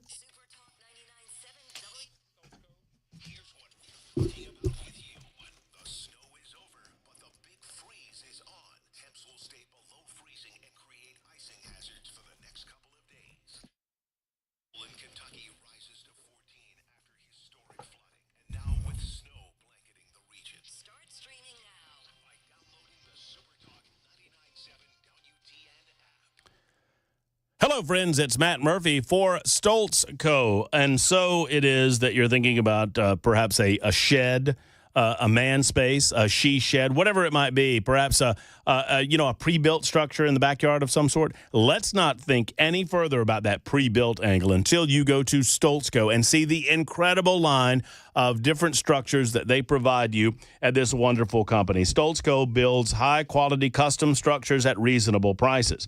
They're the leading company when it comes to first-class customer service in this arena in the creation of post-frame buildings. What can they do for you? I've heard them called barndos, right? You know, not condos, no, barndos. That's where it's at, baby. Barn dominiums or pole barns, garages, equestrian spaces, event spaces of any size, shape, or sort can be built through Stoltz Co. and their incredible techniques. They are the best at what they do. There's a reason why when you see one of these incredible structures, odds are it has been put together and built by Stoltz Co. because they are the best in the business in Middle Tennessee. If you want a future home, if you want a place to retire, if you've got a place at the lake, if you want somewhere to hang out on the weekends, you need to call Stoltz Co. Go online and see the beautiful structures at stoltzco.com. That's STOLTZCO.com. StoltzCo.com. Or call, tell them I sent you. 615-622-5992. 5992 is the final number. And let me give you the full thing. 622-5992 for Stoltz Co.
.30 on the dot. I'm Ken Weaver with your top stories. And the snow may be over, but not the bitter cold. We'll tell you about it during the full forecast and traffic in 5 minutes. Right now in Tennessee, Tennesseans being asked to reduce use of electricity to avoid any service interruptions during this bitter cold snap. TVA, which provides power to utilities that serve 10 million people in Tennessee, Alabama, Kentucky, and Mississippi, alerting local power companies to suggest customers turn off things like decorative lighting, turn down the thermostat, and avoid using large appliances like dishwashers. Right now in Nashville, Metro Council advancement of legislation on Fusus technology, which would allow businesses to let police access security camera footage to help solve crimes, was abruptly halted during last night's meeting. District 26's Courtney Johnston telling WTN's Matt Murphy Show they were in the middle of a second reading when Councilmember Tasha Ellis called for adjournment due to incoming snow. There's no discussion about it. It's not I couldn't stand up and say, well, I don't want to adjourn because of XYZ, or I do want to adjourn because of XYZ. It's a move to adjourn. If you get a second on that motion, you vote yes or no. Well, the legislation will now have to wait until the next meeting on March 4th. 2 dead in a mid-air collision between 2 small planes at a small airport outside of Tucson, Arizona. Officials say each plane, a Landcare and a Cessna, had 2 people on board. The Cessna landed okay, but the Landcare missed the runway and burst into flames. There's no air traffic control at this airport. Pilots just tell each other where they are. This was the Marana Airport outside of Tucson.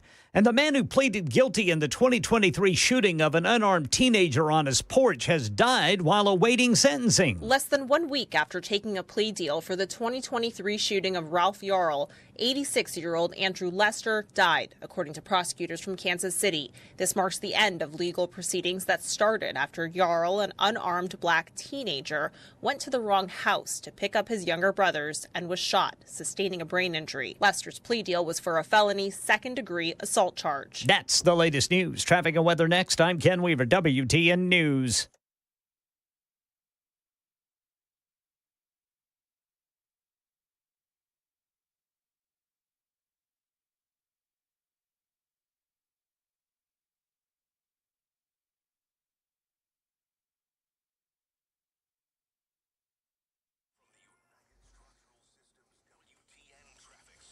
All right, the interstates and major roads are pretty much clear of any of the snow and ice that fell overnight. Now, those secondary roads are going to be a different story. We are dealing with a crash from earlier this morning that has left an overturned semi blocking the left lane of 65 southbound at exit 117 there in Portland. Traffic every 10 minutes every morning on Super Talk 99.7 WTN.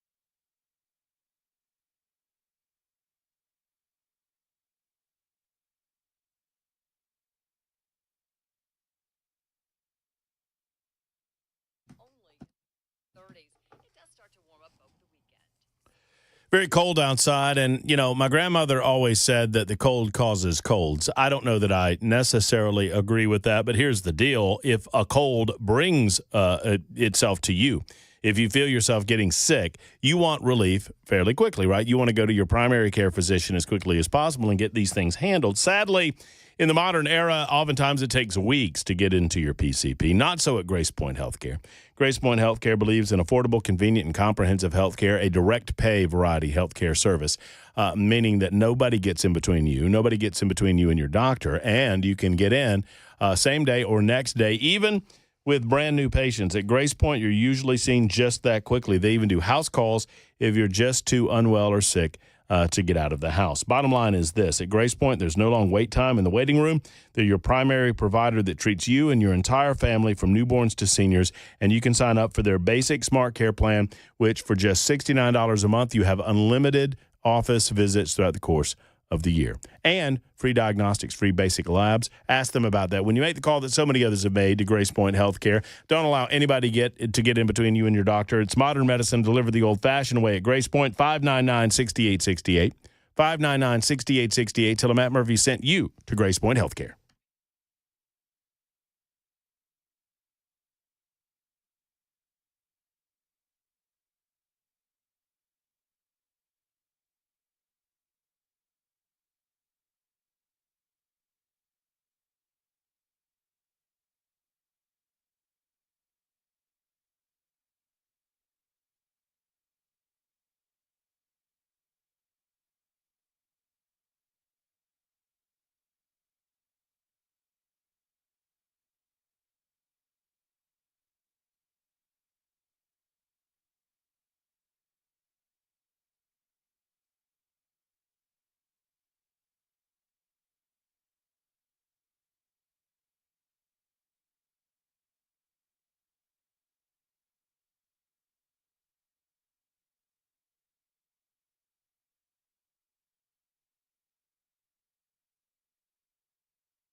Hey, friends, it's Matt Murphy. You know, the Men of Valor ministry is primarily funded by individuals, families, and churches. Your support allows Men of Valor to win men in prison over to the love of Jesus Christ and disciple them so they can re-enter society as men of integrity, as, dare I say, Men of Valor. In 2024, Men of Valor ministered well over 3,000 men within the system. Did you know that 90+% of men in prison are getting out at some point in their lives? Their army of staff and volunteers minister directly to the incarcerated by way of Bible study, discipleship group, chapel service, concerts, classes on manhood, one-on-one mentoring, video content on prison televisions and tablets. It's all available. Thank you to your generosity, to your donations.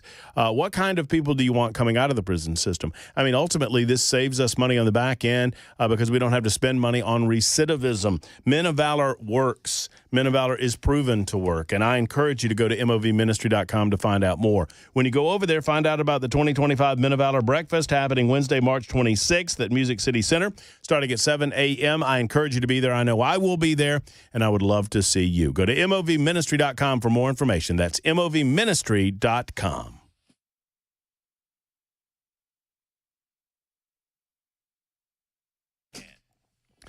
All right, back to Volodymyr, I should say, Zelensky coming up in just a moment. Your telephone calls coming up as well. We're talking about that. We're talking about Doge. The idea floated by Elon Musk to return some found Doge money to the people of the United States of America. As much as I would love to see that, I don't believe that that is the purpose. I don't believe it's the principled point.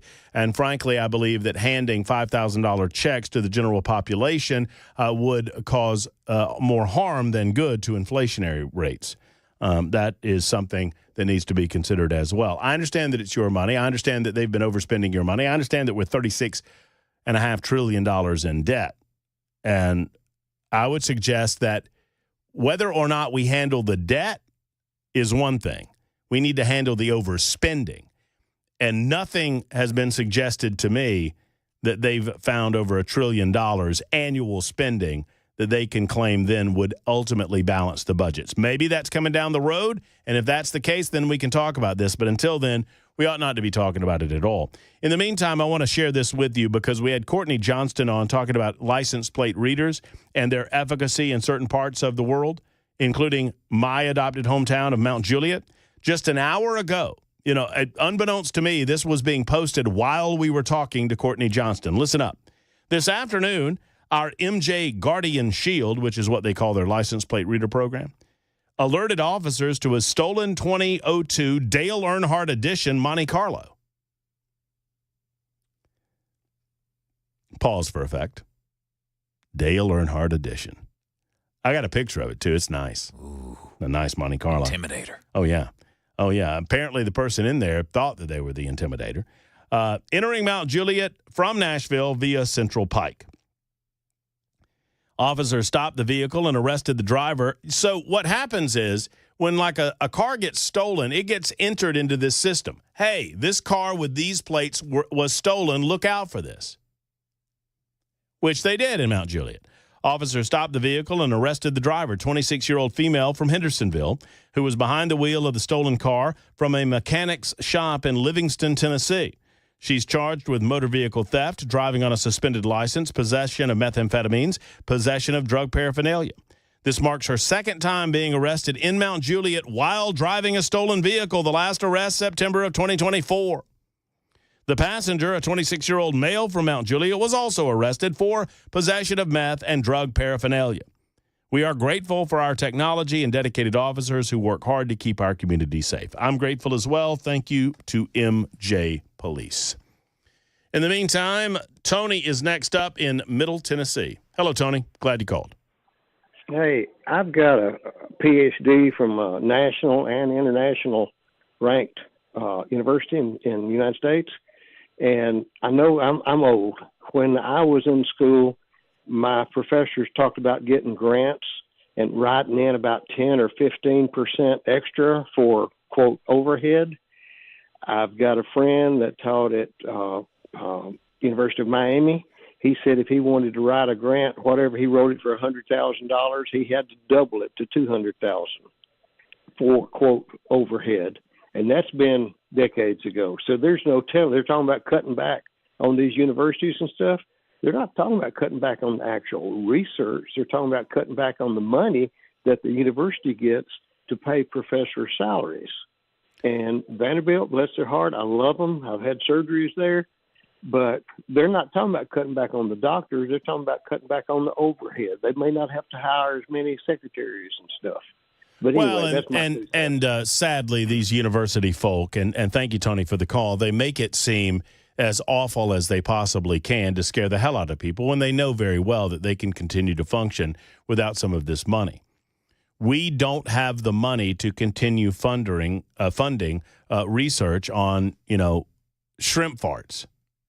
We don't have the money to continue funding research that is considered to be unnecessary or extracurricular.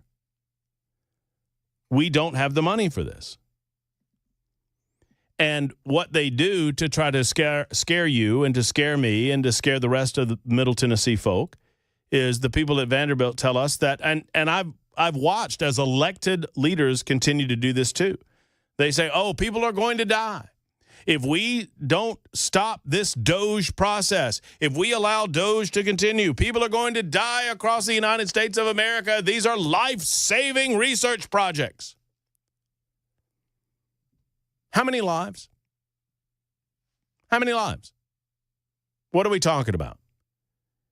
You come at me and you tell me that an effort to save money through cutting waste, fraud, and abuse, and from cutting what is considered to be unnecessary programs while we are overspending by $1 trillion a year, $1 trillion a year. You're telling me that doing this is going to cost us lives in Middle Tennessee. That's what we were told. Vanderbilt University, Gloria Johnson, she's a good example, as good as any other. Representative Gloria Johnson on her X Machine page said that these are life-saving research projects. How many lives are being saved, Gloria? Do you not know? Because if you don't know, then I would suggest you don't know that they're life-saving, do you? And if you do know, how many?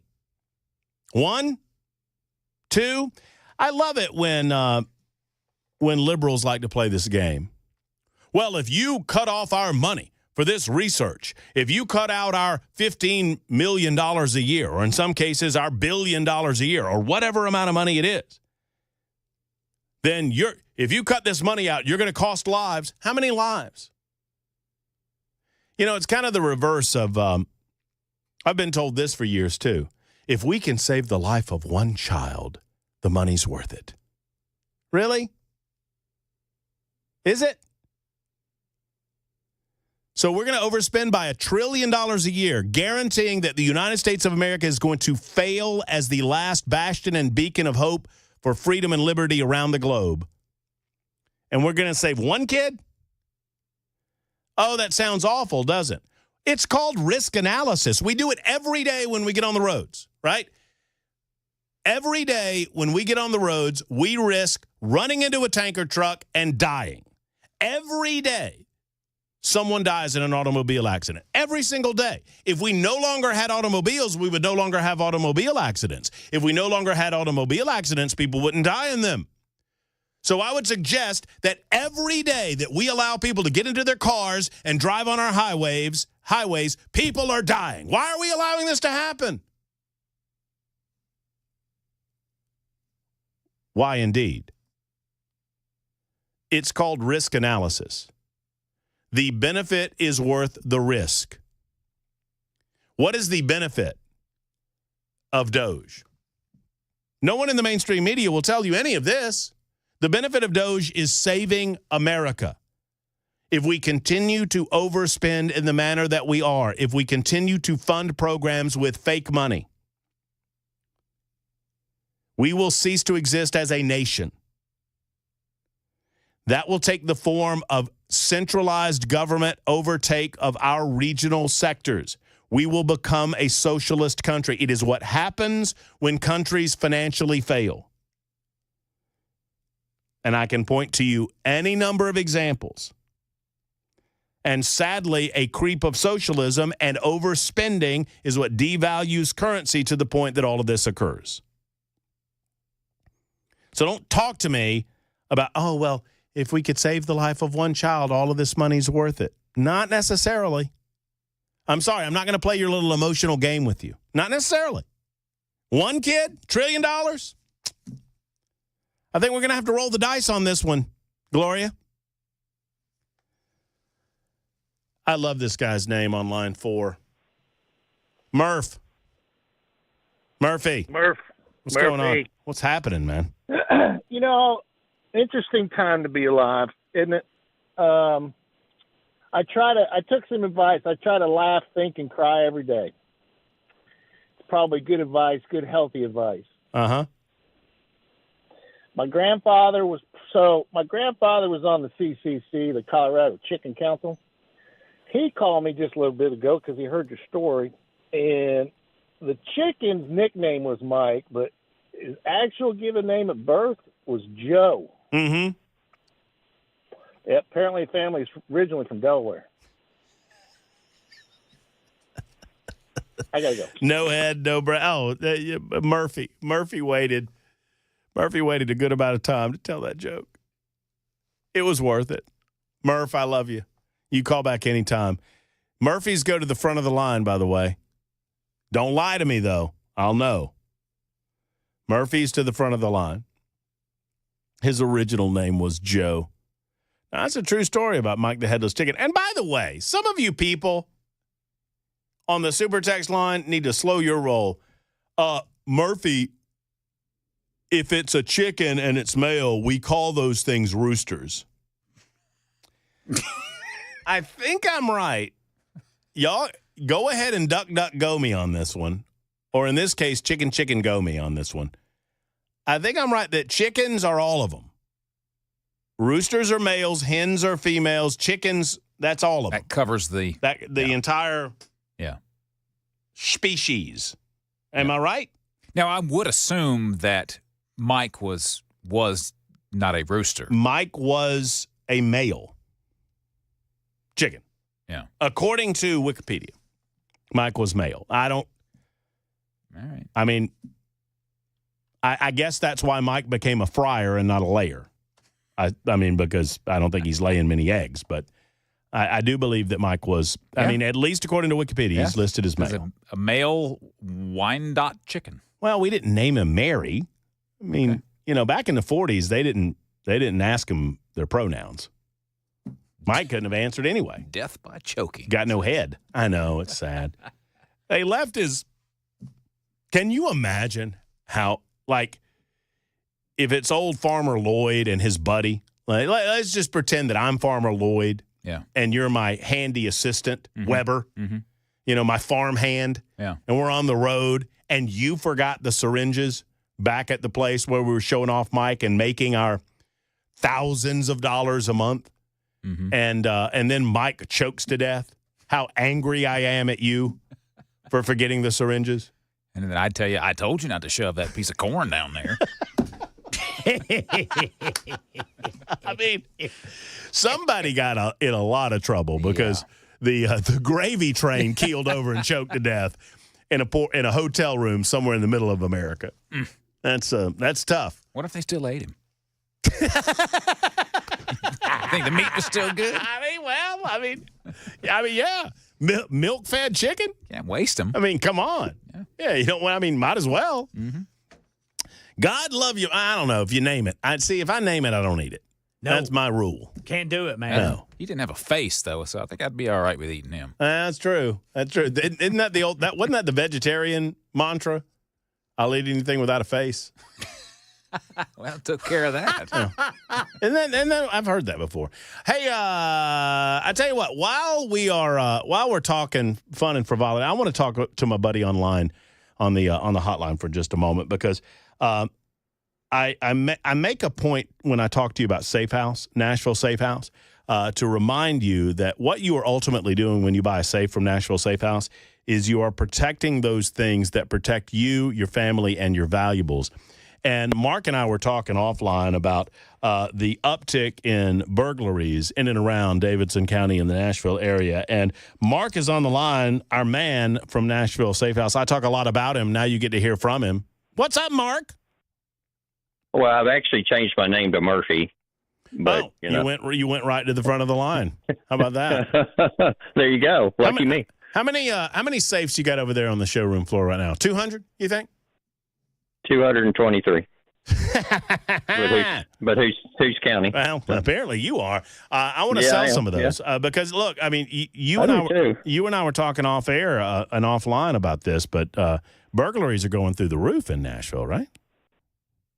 Well, the shocking thing, the Biden legacy is not going away anytime soon, and I'm getting a ton of customers every week come in that have gotten broken into, gang activity.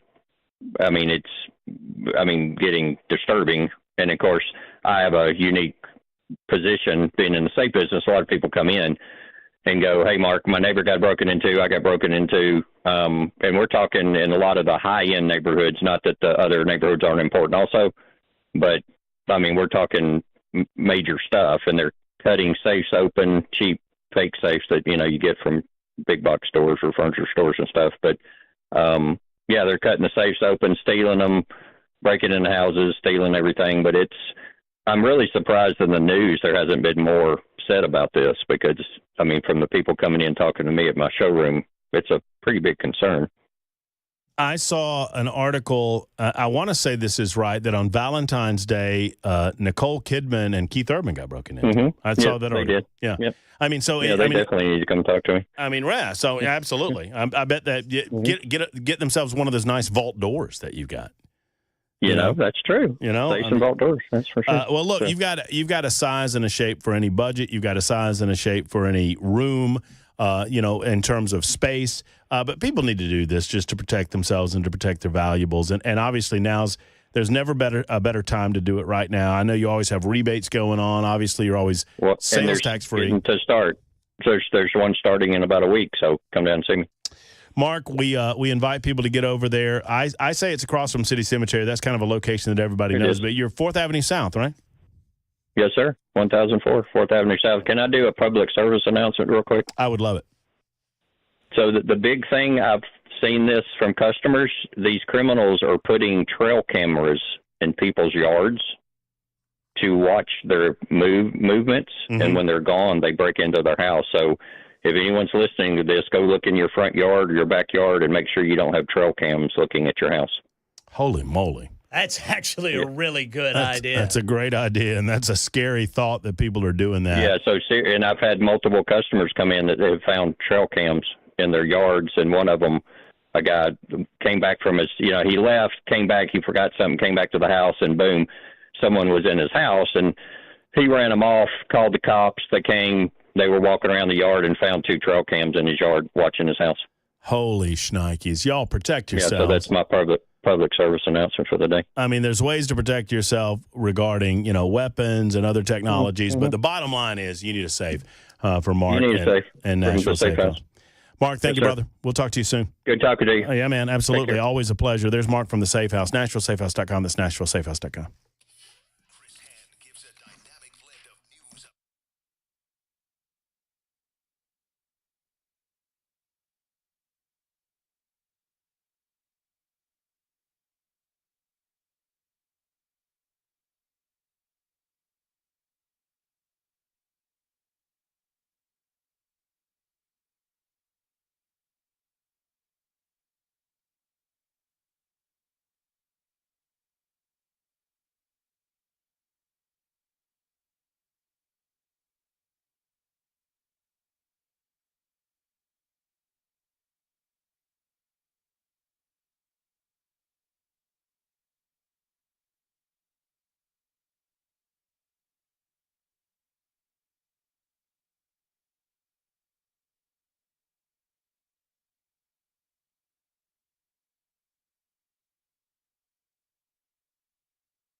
5 o'clock on the dot. I'm Ken Weaver with your top stories. Yes, the snow is over, but not the bitter cold. We'll tell you what that means during the full forecast and traffic in 5 minutes.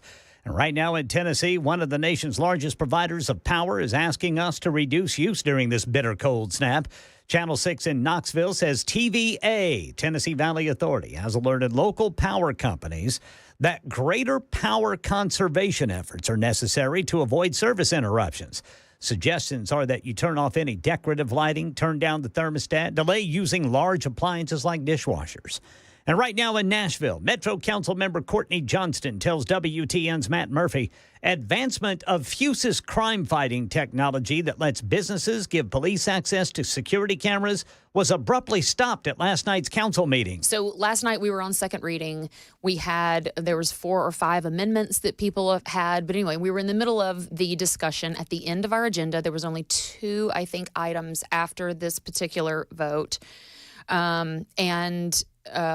Councilmember Ellis stood up and moved to adjourn. The Nashville Banner says Councilmember Tasha Ellis's call for adjournment was due to incoming snow, and the legislation and a few other remaining bills will have to be taken up at the March 4th meeting. New hope in the fight against cancer. Phase 1 of a clinical trial published in Nature today claims positive results from the mRNA vaccine on 16 people with pancreatic cancer. It says half of them showed a lasting immune response. Only about 10% of people diagnosed with pancreatic cancer survive for more than 5 years. Meanwhile, in our nation's capital, South Carolina state lawmaker Brandon Guffey testified before the Senate Judiciary Committee about his teen son who was allegedly scammed by a man in Nigeria. Sometimes God sends you down a path that you never thought you would be on. In July of 2022, I lost my oldest son, Gavin Guffey, to suicide. Experts say predators target teens by getting them to share explicit photos online. This is the committee member, Illinois U.S. Senator Dick Durbin. The National Center for Missing and Exploited Children receives 100,000 reports to its cyber tip line every single day. Durbin says he and Republican Josh Hawley would be introducing the CSAM Act to make it easier for families to sue social media platforms. And a lawmaker in California says it's time to start limiting anti-aging skincare product sales to anyone under the age of 18. Alex Stone says that's introducing a bill to take on a growing industry. It's everywhere on TikTok and other platforms. Tween trendsetters showing off their skincare routines. Dermatologist Dr. Zakia Rahman says it's big business. I'm seeing more and more young people who are coming in with skincare regimens that are 10 times more complicated than mine. Now, California Assembly member Alex Lee wants to limit the sales of anti-aging creams and other products to children. Children shouldn't be worrying when they're 12 years old or 11 years old about fine lines, wrinkles, or being old. A lobby group that represents big-name skincare retailers has fought such attempts. All I ever had in high school was Clearasil. That's the latest news. Traffic and weather next. I'm Ken Weaver, WTN News.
All right, for the most part, the interstates and the major roads are cleared of any snow and ice. However, there could be some refreezing overnight. Keep that in mind if you're heading out overnight and especially tomorrow morning.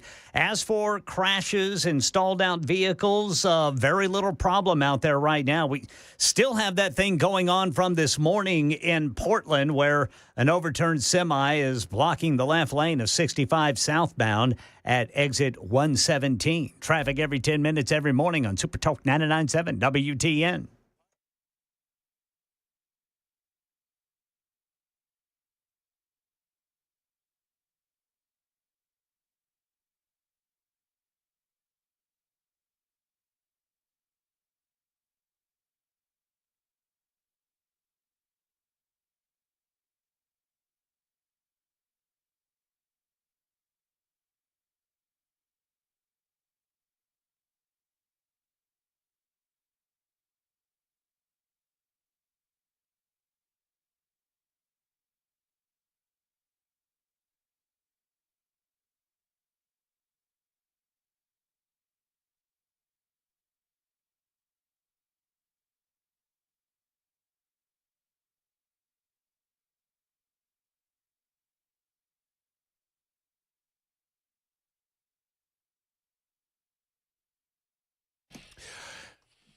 Earlier today, Defense Secretary Pete Hegseth directed senior leaders at the Pentagon and throughout the United States military to formulate strategic plans for an 8% annual reduction in defense budgets over the next 5 years.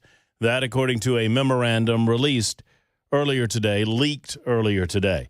This is great news. Leaner and meaner, better able and better prepared, and costing the taxpayers less in the process, all good things, and I'm all for it. Hello, friends. It's the Matt Murphy Show, Super Talk 99.7 WTN. Pleased you've decided to join us. Ken Weaver's back in News Closet B. He gathers headlines and delivers them twice an hour or when news breaks. Chris Weber's behind the glass as well. He makes sure that everything that comes out of our speakers. Me, I'm your humble host and correspondent, and happy to be here until 7 o'clock, or they boot us off the radio, whichever happens first. I believe Cameron Smith will be along at some point during our Wednesday visit together. It is Hump Day Wednesday on the Murphy Show on Super Talk 99.7 WTN. We've been discussing DOGE. We've been discussing Ukraine, Volodymyr Zelensky, Russia. We've talked about headless chickens. I mean, you miss a moment, you miss a lot on the Matt Murphy Show on Super Talk. Then there's this.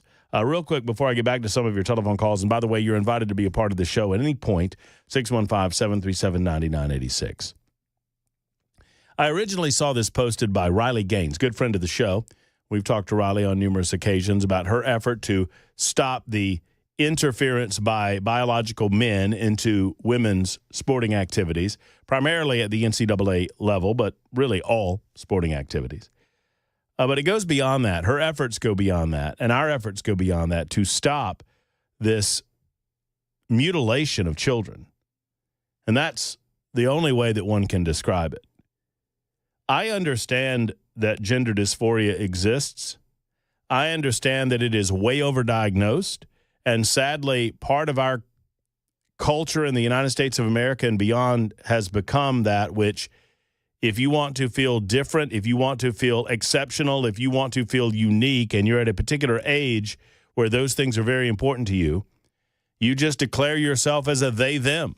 Declare yourself as a non-binary whatever. Declare yourself as a furry or a I'm not a he, I'm a she, or I'm not a this, I'm a that. And it's out of control. Now, I'm on the record as saying I don't moralize to the point that I was talking to somebody earlier today on a radio show in Alabama. I do a weekly I have a weekly visit with one of my good friends down in Birmingham for about 20 minutes per week on Wednesday mornings. And we were talking about moralizing, and I said I don't moralize to other people with regard to the law.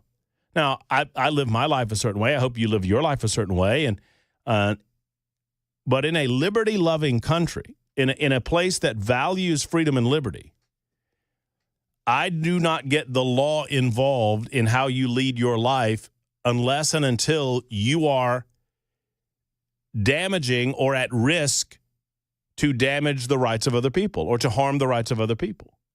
Does that make sense to everyone? That is a very libertarian way of living your life. And I understand that some disagree with it, and I understand that the lines can get a little blurry or gray. They're not distinct black and white as to at what point are you putting others at risk. Example, easy one, drunk driving laws. I don't believe drunk driving laws, in my mind, drunk driving laws do not exist to protect the drunk driver at all. That's on them. If they want to put themselves at risk, so be it. You know, my dad had a saying that I remember, one of the few things I remember my dad saying, that every man deserves to go to hell in his own fashion. What does that mean? That doesn't mean that we want that to happen. It means that if you choose that to happen in your own life, that is your choice, so long as you're not violating the rights of other people. So I come at this from a perspective that if you're of, and I understand this is squishy, but if you're of sound mind and you're a grown-up and you want to do certain things to your body, that is not my business. That is your business. That is the business of you and your family and your medical doctors or whatever. But there's a huge difference between a 25-year-old making a decision to get a tattoo or a 25-year-old making the decision to take hormone blockers and the parents who have decided for themselves long before a child can express any of these decision-making abilities that they're just going to determine that their child was born in the wrong body. What I'm about to play you is so ridiculous, I'm not convinced that it's not a hoax.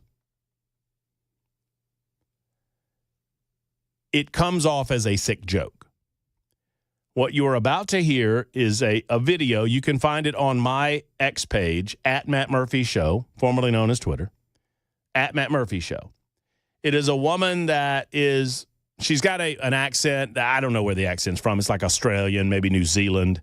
It's, somebody might be able to identify it. I don't know. Riley Gaines originally posted this video.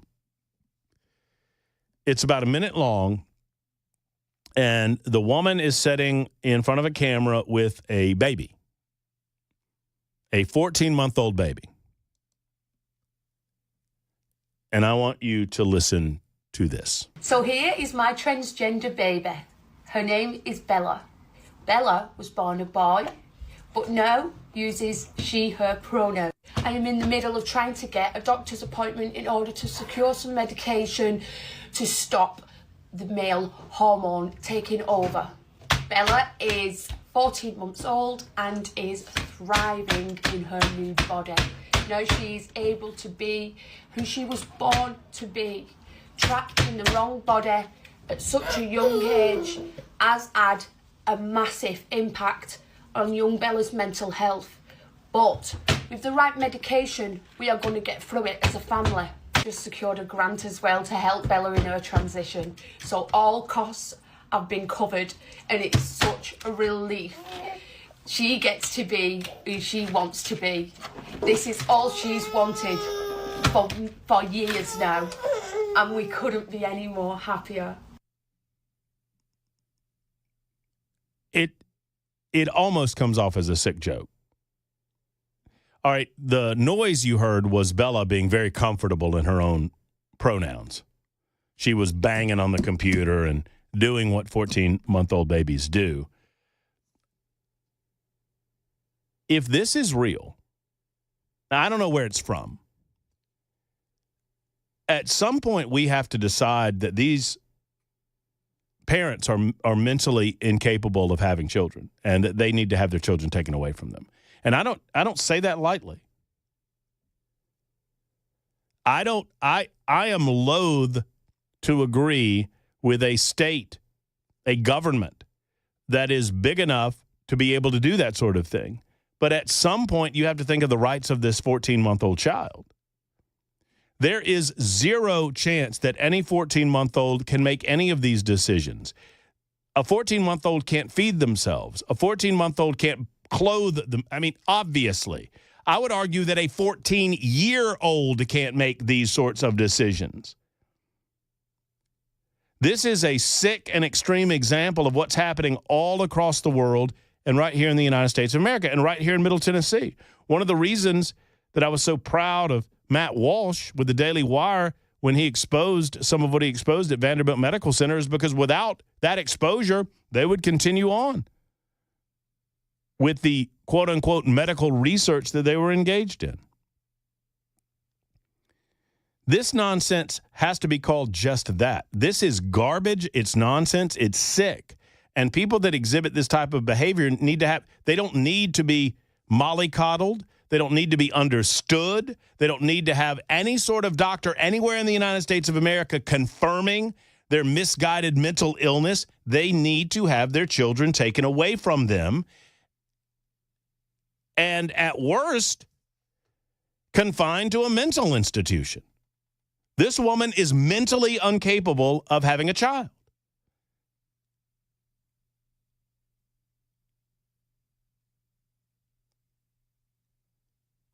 What in the hell is this child?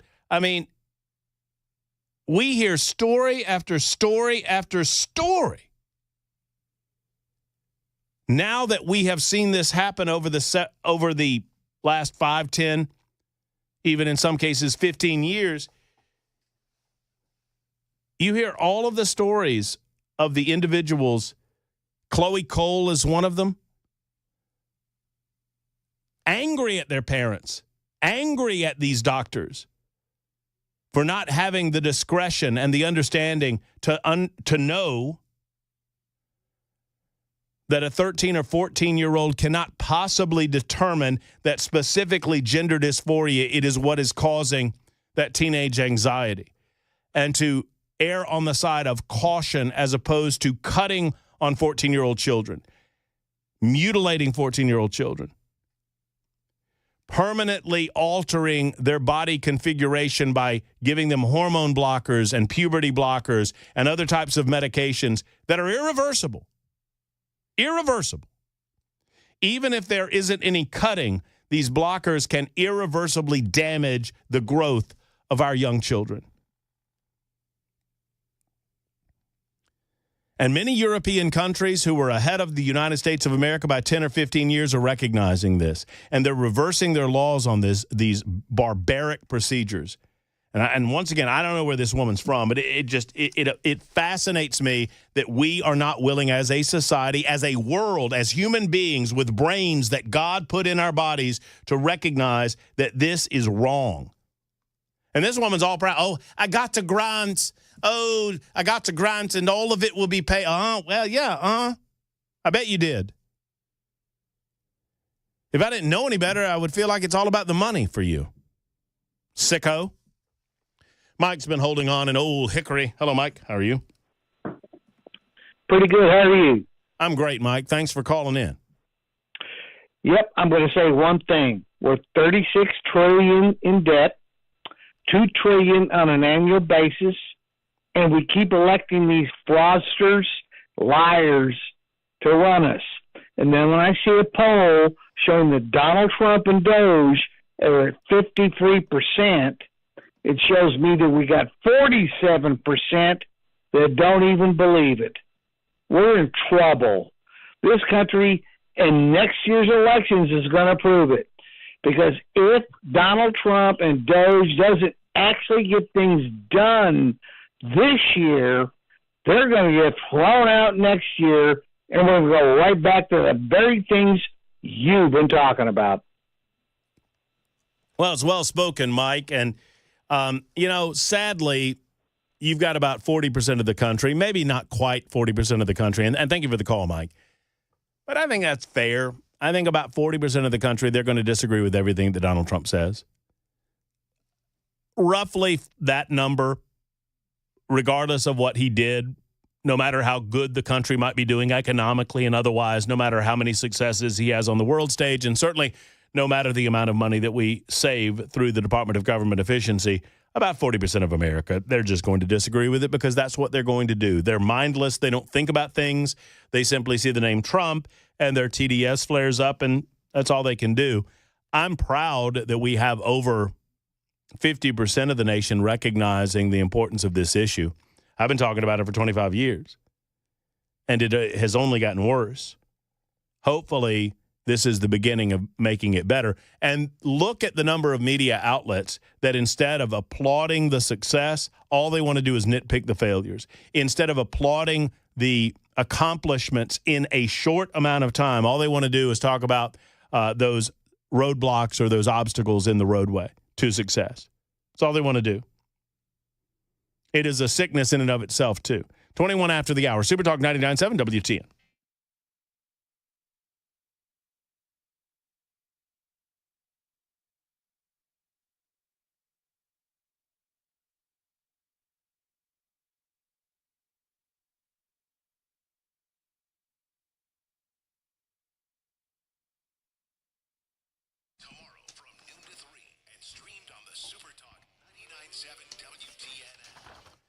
Hello, friends. It's Matt Murphy, and I've got a couple of very important questions regarding your health insurance, your health coverage. Do you know how much you pay?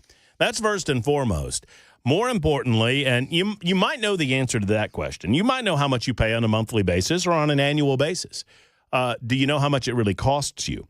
That means, do you know how much you could be paying for the same incredible coverage less than you're paying right now? Well, I know who does, and that's Shane Ring and Cover Nash. Cover Nash wants you to know how much you overspend on your health care plan. Shane Ring is not a call center. He's a local health insurance expert right here in Middle Tennessee. He knows that you don't have to pay for plans that you don't need, and he understands what these plans cost. Shane sits down and shops the entire health plan market with you.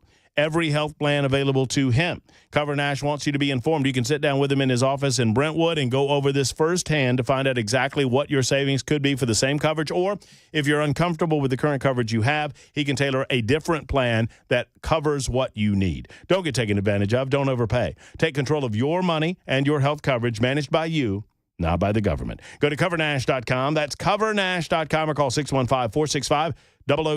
465-0023 for Cover Nash.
Well, no more snow, but the hazards are still there. Had another deadly midair collision today. We'll tell you about it at 5:30 on Super Talk 99.7 WTN.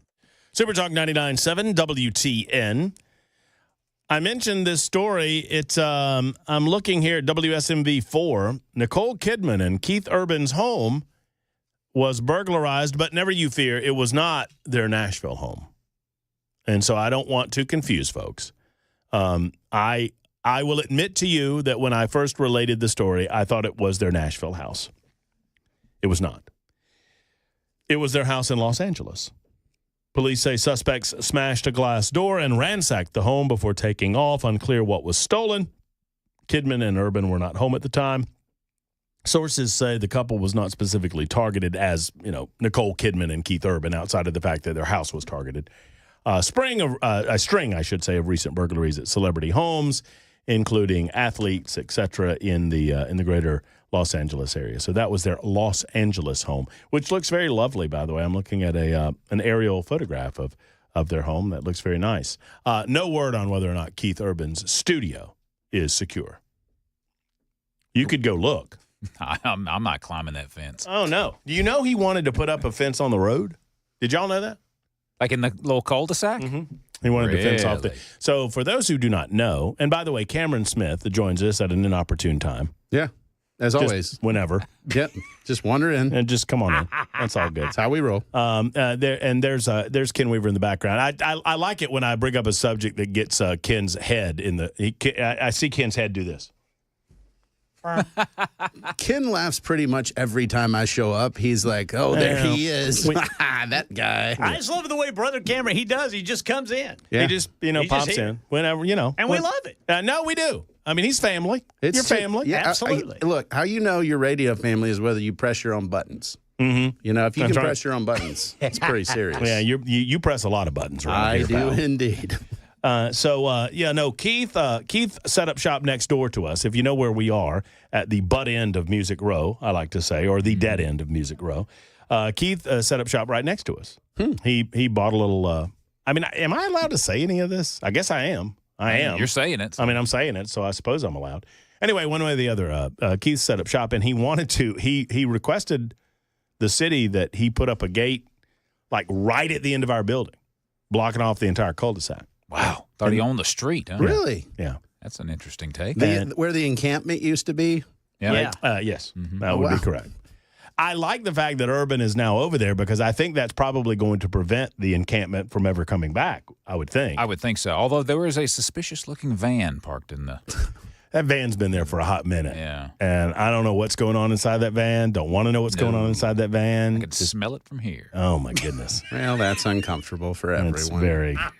But, I thought it was interesting because we already had a fence up between our building and that building, right? Yeah. Well, that wasn't good enough, apparently, because they went behind it and then added spikes to the top of said I saw fence. that. I saw that. And I thought, wow, he really thinks these radio people want to get into his facility. I guess maybe our security protocols weren't enough. Yeah.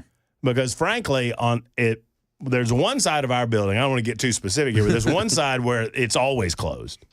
Oh, that's true. The other side, it's always open. Well, during business hours. I don't know the rules. Is it? How Yeah, that it's works. closed when we go home. I don't know what time it closes, but it's open when I get here, but it's closed when we leave. So I think it's probably 5 o'clock it closes. Is Keith's fence a short fence or a very tall fence? No, it's like an 8-foot fence. It's a normal-sized person's fence. Okay, just checking. It's not a Keith Urban fence. Okay. It's a in normal a Nicole-sized fence.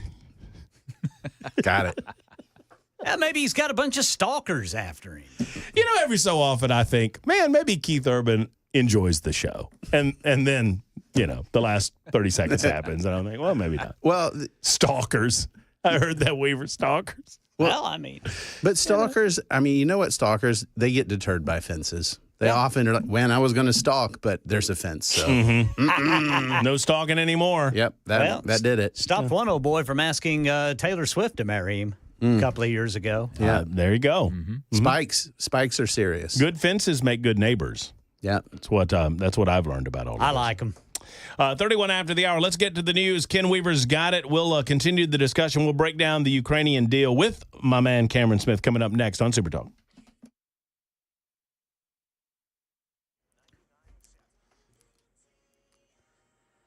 I'm Ken Weaver with your top stories. And yes, the snow is over, but not the bitter cold. We'll tell you about that during the full forecast and traffic in 5 minutes. Right now in Tennessee, you are being asked to reduce electricity use to keep the heat on during this bitter cold. TVA has alerted local power companies that greater power conservation efforts are necessary to avoid service interruptions. Suggestions are that you turn off any decorative lighting, turn down the thermostat, delay using large appliances like dishwashers. TVA provides power for 10 million people in Tennessee, Alabama, Kentucky, and Mississippi. 2 people confirmed dead after 2 small planes collided midair at Marana Regional Airport just outside of Tucson, Arizona today. There were 2 people on board each aircraft, a Lancair and a Cessna. The Cessna apparently landed okay, but the Lancair, when it hit the ground, it burst into flames. And right now at our nation's capital, heartbreaking testimony in the Senate Judiciary Committee today. They were hearing about child safety online. Sometimes God sends you down a path that you never thought you would be on. In July of 2022, I lost my oldest son, Gavin Guffey, to suicide. At South Carolina state lawmaker Brandon Guffey, whose teenage son was allegedly scammed by a man in Nigeria. Committee member Dick Durbin of Illinois. The National Center for Missing and Exploited Children receives 100,000 reports to its cyber tip line every single day. And Durbin says in the coming weeks, he and Republican Senator Josh Hawley will reintroduce the Stop CSAM Act that helps families whose children have been victimized sue social media platforms. Illegal immigration update. The Border Patrol says arrests for illegal crossings from Mexico fell 39% in January from a month earlier. As an early gauge of President Donald Trump's immigration crackdown. That's the latest news. Traffic and weather next. I'm Ken Weaver, WTN News.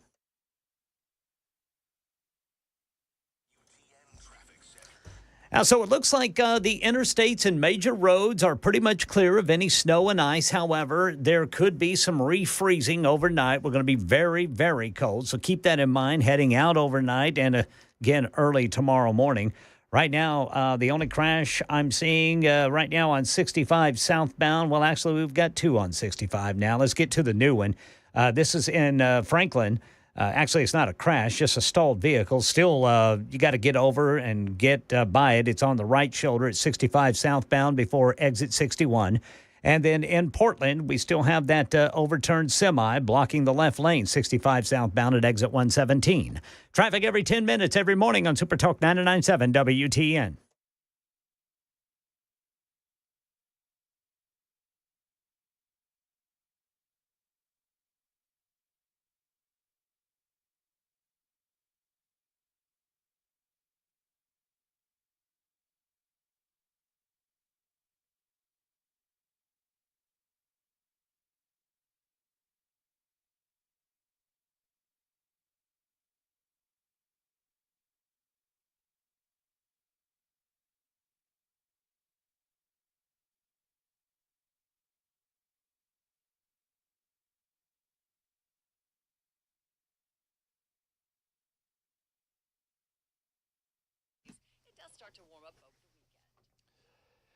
Defend Systems is a life safety and security consultation firm based right here in Middle Tennessee, specializing in physical security consultation and active violence mitigation. What does that mean? That means that if you are a decision maker at a school, a corporation, a healthcare facility, a law firm, a manufacturing facility, an event venue, perhaps a church or another place of business, I invite you to call Defend Systems to allow them to sit down with you and talk about how they can help you and the people that work with you understand the threats that exist in our ever dangerously developing world and what you can do to prevent them, what you can do to protect yourself. Active shooter response, workplace violence prevention, security improvement consultation, emergency and intruder action plans, all customized to your facility. Bottom line is this, folks. The possibility of something like this going down at your business, your place of worship, or your school is very, very low, but it's not zero. That means hope is not a plan. It is time to get trained with Defend Systems because you are the first responder. 615-236-6484, 236-6484, or defendsystems.com.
You know, I appreciate the cultured nature of the listening audience of the Matt Murphy Radio Show. I saw that. Weber. Yeah, I can't wait to hear this. Several folks recognized my reference to Robert Frost. Huh? Good fences make good neighbors. Oh, was that who said that? Mm-hmm. I didn't know that. There's a great Robert Frost poem called Fences. Yeah. And at the end of it, it said, good fences make good neighbors, which is true. Whose woods these are, I think I know. His house is in the village, though. He will not see me stopping here to watch his woods fill up with snow. Speaking of snow, see, I circled back around. 4741 wants Ken Weaver to know that it's snowing in Clarksville right now. Now, I don't know why necessarily Ken gets to know that information, and Not Cameron us. does not, me, Chris Weber, but Ken, 4741 says, hey, Ken Weaver, it's snowing in Clarksville right now. Again? Yeah, that's what he said. I'm going home. That's okay. That's what he said. And 6173 wants the message from 6173 is bleep him. And I don't know who. Which one? You, maybe, probably. We're probably going to go with that one. I'm sorry, I'm married. Just saying. Not that into you. Matt, any update on the two astronauts stuck in space? Actually, Elon Musk had talked about this last night. Elon and Donald Trump sat down with an interview with Sean Hannity, which I watched, which was absolutely excellent. Just talking about how they developed their relationship, their friendship. Obviously they love one another very much. They like one another very much, and so they were very they were effusive in their praise with one another. But some good information came out of that. And one thing that Elon said is that Joe Biden made this political, that Joe Biden could have brought, and the point he was making was that his offer to help get the astronauts home, for those that don't know, we've got some astronauts in space. Right. And they went up there they were supposed to be up there for like a week. And they couldn't bring them back because the vehicle to bring them back was not deemed reliable. Right. Once they got up there, the vehicle that they rode up there in, and it docked at the International Space Station. And once they were there, they kind of looked at it and were like, oh, well, I don't think we can get back. It was made by Boeing, by the way. It was made by Boeing. And everybody looked at it and everybody decided, no, that's not a good idea. Yeah, if the hatch falls out in space, you're in big trouble. And that's probably bad news.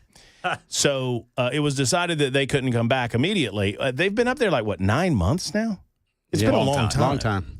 So, and people are like, well, it's almost like an episode of Gilligan's Island. They brought clothes for 9 months. They brought food. No, they're taking them stuff, and they're up there with other people. But yeah, they've been up there that length of time. Elon Musk said that had Joe Biden reached out to him, he would have been happy to help Joe Biden to bring the astronauts home. He is doing so now with Donald Trump and said that they'll be home within the month. And Kathy writes and says the poem is called Mending Wall, not Fences, and I apologize. Fences is a play written by August Wilson. Y'all fact check me on that one. I got confused. And No Fences is an album by Garth Brooks. No Fences is an album by Garth Brooks. And Fences is a section in the HOA bylaws in my neighborhood. Is it now? Yeah. And can you only have them Keith Urban height, or can you go further than that? It is about Keith Urban height. Yeah? Yeah. No Nicole Fences there. I don't know if you know what we do at this time on a daily basis, but just because you're here doesn't mean that we're not going to do it. Nincompoop in the news. Well, he said it. Now the music has to happen. Thunder stolen. It's time for Nincompoops in the News, an opportunity for us to identify the ne'er-do-wells, the jerks, the idiots, the complete morons, dare I say the nincompoops, that make their way up to the surface of the news, and we deliver on that promise on a daily basis. It's Ken Weaver, it's Chris Weber, it's Matt Murphy, and it's Cameron Smith, who is currently looking for a nincompoop. Mm-hmm. It's not hard. No, it's just not. type in Florida. Type in Florida, Florida Gator, Florida something. You type in Florida and you'll get to yourself a nincompoop. And I'll tell you what, I think Ken Weaver should get to go first today. I don't know why. Maybe because Chris Weber's mic was on. Well, did you get one? He got one on first try when he typed in Florida. Well, I actually got one from Delaware. All right. Oh, is this about Joe Biden? Well, I'm not going to give it away right now. Okay. Okay. Y'all ready? I'm ready. Naked man arrested after causing chaos in Ellendale restaurant. Patrons at an Ellendale restaurant got more than what they ordered Tuesday night after a man was arrested for running through the establishment naked and allegedly trying to attack people when they refused to give him any food. According to the arrest warrant, Delaware State Police were called to the restaurant for reports of a naked man inside, trying to stab patrons after he would try to eat their food. One person said he's not clothed. Like, okay. That's an interesting way to put it. They identify the suspect as William H. Hicks Jr. Police had to deploy their taser to get him into custody because he was ignoring their commands to stop. Several witnesses interviewed by police said they described a scene of chaos. One witness claims Hicks struck him in the face. Another says he kept going up to multiple tables trying to eat their food. And again, he didn't have any clothes on. No clothes. Disrobed. After he was arrested, Hicks was taken to a local hospital where court documents state he told nurses he didn't know how he got to the restaurant or why he was naked. Oh, boy. Only that he had smoked some pot. Hicks is facing a slew of charges, including multiple counts of indecent exposure. And contrary to reports from the scene, there was no one there named Corn Pop, and nobody said, "How about if I take you out back, Jack?" I got people on the super text line saying, so it was Joe. If it would have been an ice cream parlor, it would have definitely been. Or, hanging out by the pool. According to the Secret Service, that's Joe's MO. Hey, that's a good thing Corn Pop wasn't there. And Corn Pop was a bad dude. Hanging out. That is, hanging out at the pool. You gonna eat? You gonna eat that? That's a good looking sausage. Give me that biscuit.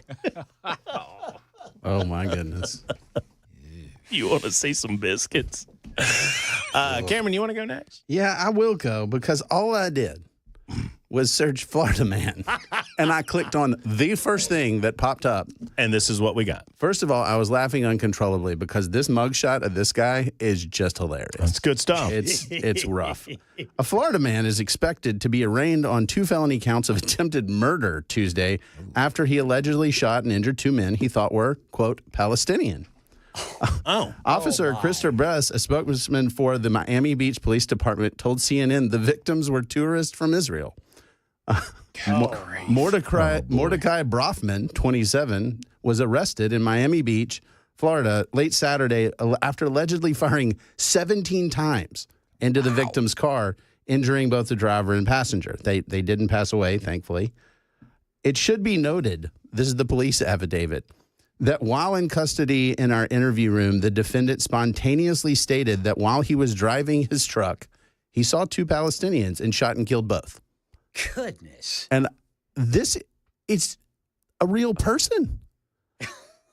Yeah. I mean, to say they live and breathe among us. What in the world? I don't know. To just say, oh, I'm just driving along. Oh, I see 2 people. I'm just going to assume that you're Palestinian, and I'm going to try to kill you. So that actually happened, and that was the first thing that came out. So talk about a nincompoop. I mean, that dude. Yeah. Wow. That's a dangerous nincompoop right there. I'm going to let Chris Webber go last because he seems to be chomping at the bit. It's probably good. And or champing at the bit, as they say. Mine comes from Longwood, the Bronx. A 15-year-old boy was accused of trying to take a subway train for a joyride in the Bronx early Tuesday morning, according to the New York City Police Department. It happened near East 160th Street and Prospect Avenue in Longwood about 4:45 in the morning. The teenager allegedly got into the cabin of the number 2 train and attempted to operate that train at Prospect Avenue at the subway station. The teenager was previously arrested in connection with an R train theft, so he'd done this before, in Brooklyn in late January. A group of 6 suspects were accused of driving that train a short distance and breaking windows, according to police. The teenager facing similar charges in both incidents. The teenager was asked about the incident and told the arresting officers that he thought that he could get away with it. Apparently, nobody told the kid that subways go in one direction on tracks, and the cops know exactly where you're going to be down the line. And so that's where they found him, and that's where they arrested him and charged him with reckless endangerment, criminal impersonation, and criminal trespass. Goodness. My goodness. Wow. He's a nincompoop, by the way. Yep. Double nincompoop. Mr. Weber. Well, my story is kind of a casting call for nincompoops. And I'm just disappointed that I was not aware of this. I'm going to see if you guys were. But apparently on the HBO network, they have a show entitled It's Florida, Man. I did not know that. I've never heard of this until I saw this story. It's Florida, Man. Yep. Well, apparently it is returning for its second season, and the producers of said show are inviting residents to submit stories for consideration. According to one of the producers, for season 2, we are opening up the show to submissions from all Floridians. We're looking for stories of all kinds, epic adventures, stranger-than-fiction tales, and dramas with surprising twists and turns. Show's director says, quote, "The first thing I look for in these stories is a hero. That's what our show is about to me. Unlikely heroes. Great characters who live big and take the road less traveled. Oh, come on. To me, Florida is almost a mythical place, filled with cowboys, outlaws, rebels, and adventurers. These people could be your neighbor, your uncle, or someone you pass on the street without realizing the incredible story they carry." All naked. Oh, you realize it because they're all of them naked. They're driving their lawnmower. Right. That's Yeah. the Naked. giveaway. Right. Yeah. It'll be in the news the next day. That's how Sure. you'll find out about it. But a New York Times television critic described the show this way, saying, quote, "It uses familiar comedic actors in cheeky reenactments of real events, but the events are all personal sagas. They are obscure and strange, sometimes disturbing, and sometimes enchanting. All very Florida." I would have more respect for this guy if he just admitted it. Like, look, the first thing we're looking for is nudity. Exactly. Yeah. Nudity. Yep. Show me your freak show. And if there's reptiles involved, that's a bonus. If you're under the influence, oh, come points on. for that. Yeah. Yep. You got a monkey or an alligator, we're all in. Let's go. I want the guy that says, "I got into the bad meth." That guy. That one. Right. A little bad batch. The bad batch. Not the good meth, the bad meth. Yeah. So if you're a Floridian out there and you've got a story, you can submit your story at itsfloridaman.com. There you go. Itsfloridaman.com. You should submit your story that you found first to search. Oh, that was easy. Yeah, it's not hard to find them. America's Dongle, Florida. And there you go. That's how we play Nincompoops in the News. It's a dongle, like a... Yeah, I'm with you. You know what I'm saying? I D-O-N-G. Dongle. That's how we play Nincompoops in the News. We'll get into Ukraine, and I know several of you want to talk about that. The Ukrainian Zelensky situation. Donald Trump is pushing back. That is coming up next on Super Talk 99.7 WTN.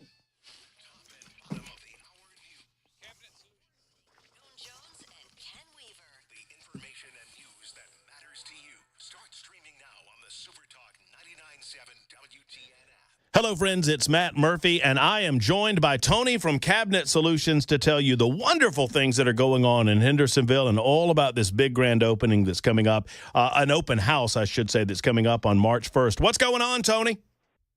Hey, Matt.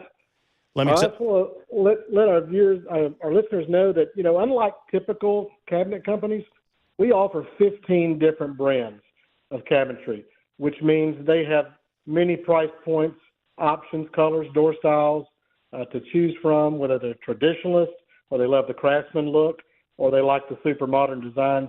We've got the solution for them, and we've got cabinets for the whole house. Well, and Tony, I've seen those cabinets with my own eyes, and I know you have a big open house that's coming up. But yes, absolutely, you have a design, a style, and a price point for just about every budget. We do. That's the exciting part about it. And our background is in high-end custom cabinetry. And so we try to bring that also to even the lowest price point cabinets, which is really exciting for customers, because they get to have the same kind of attention to detail and design as anybody else. Well, and you have installation available as well at Cabinet Solutions in Hendersonville. And I'm very excited, particularly about, Tony, the open house that is coming up on March 1st. Tell us all about that.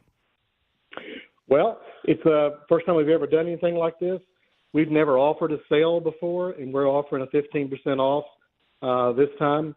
And all they got to do is come on March 1st, which is a Saturday, from 9 to 4, and look around, kick the tires, and see what we're all about. And they can go find out about making an appointment at mycabinetsolution.com. There's Tony from Cabinet Solutions in Hendersonville. Once again, 15% off from now through March. Just visit mycabinetsolution.com. That's mycabinetsolution.com.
Snow is over, but not the hazards. And President Trump has apparently triggered the governor of New York. We'll tell you about it at 6 on Super Talk 99.7 WTN. Super Talk 99.7 WTN, Matt Murphy. And the Matt Murphy Radio Show continues. Cameron, our man, who shows up normally on Wednesdays, is with us in studio. He'll be here for the next hour or thereabouts. 615-737-9986, 615-737-9986 if you'd like to be a part of the show. Ken, you are getting a lot of love for your story. Chris got some saying for the casting call, Weaver for the win. Mario said, struck him in the face with what? Come on, Mario. And then 3043, in the middle of all this voting, 3043 said, thank you, Matt, for bringing up the astronauts. Well, you're welcome. Don't want to forget those guys. Don't want to forget those guys. So One of them's a Tennessean. Ken wins. I know. Butch Wilmore. I thought that I had an angle on getting Butch on the show. That would be cool. Because what else is he doing? You know? Just hanging out. Just hanging out in space, right? Floating around. Yeah. Everybody looks fat in space. Have you noticed that? Mm-hmm. They also, it's from drinking their recycled pee. What? You think there's a pipeline that gets water up there? They have potable water, don't they? Yeah, but where does it come from? Yeah, they've been up there 9 months. They better save their poo in case they need to make taters. Goodness. What? That's what what's his name did on The Martian, Ken. That fella. He did. He grew it. He grew it from his poo. Back in a moment.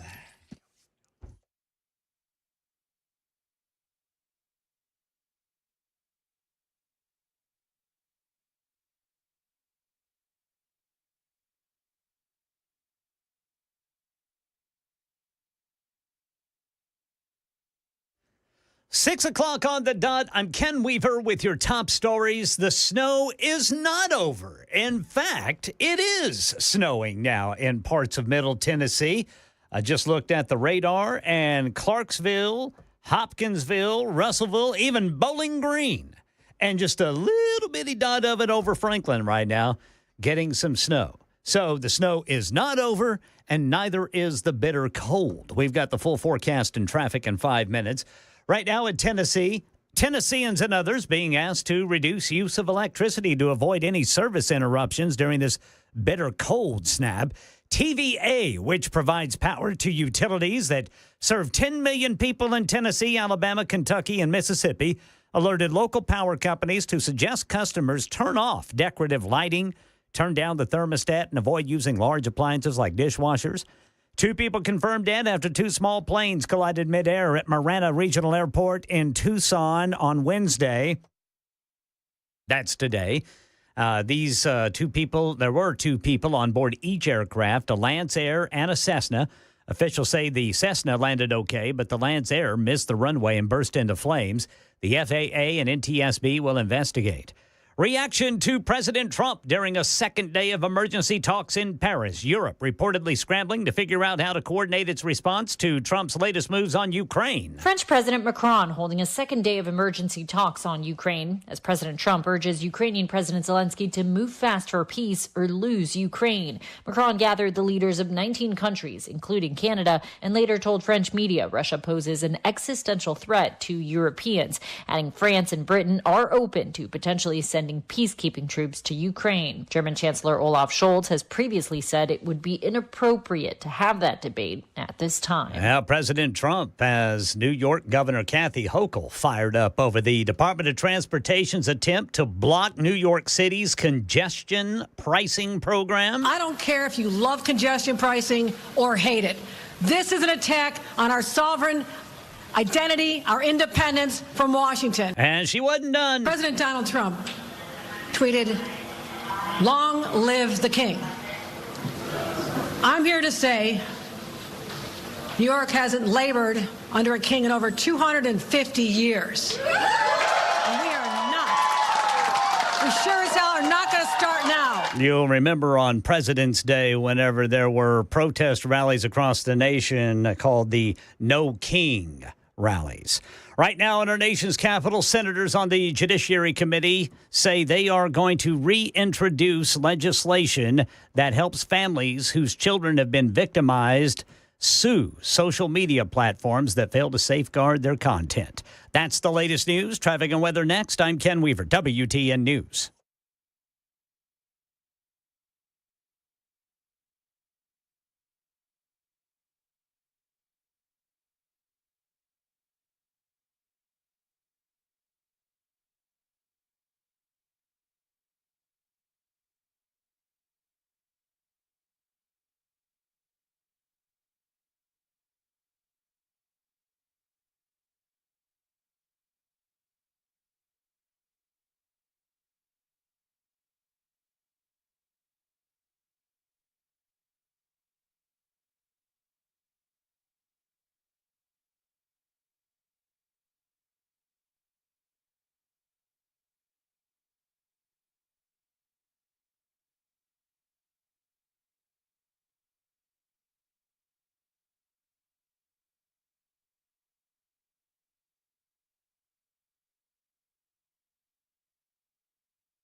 Again, the interstates, major roads appear to be pretty much clear of any snow and ice. However, be aware it's going to be very, very cold tonight, so there could be some refreezing. So if you're getting out overnight, especially tomorrow morning, keep that in mind.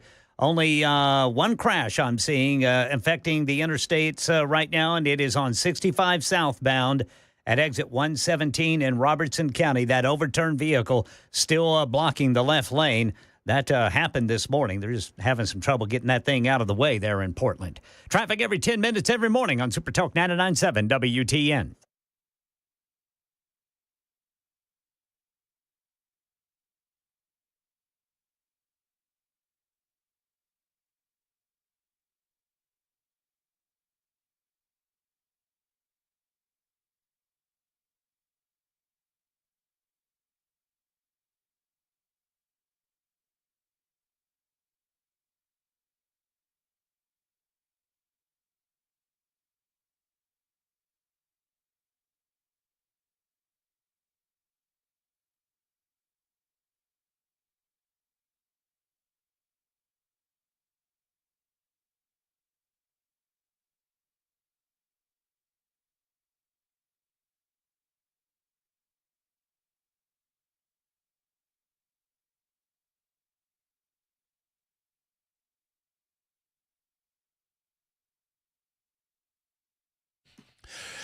It is Super Talk 99.7 WTN. Matt Murphy and you, the Matt Murphy Radio Show. Thank you for being with us. Whatever time you're able to give, we're certainly appreciative. It looks like we're all good with regard to the roadways. A lot of folks stayed home today in anticipation of some nasty roads.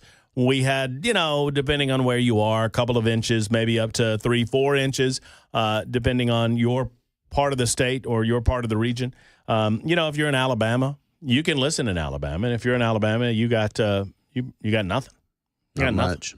A bunch of nothing. If you're in Kentucky, you got a mess, man. I feel bad for some portions of northern Tennessee and southern Kentucky because they just had those floods and the flooding was still there, and now you got snow on top of that. It's just bad news. We're thinking about you up there in southern Kentucky and northern Tennessee.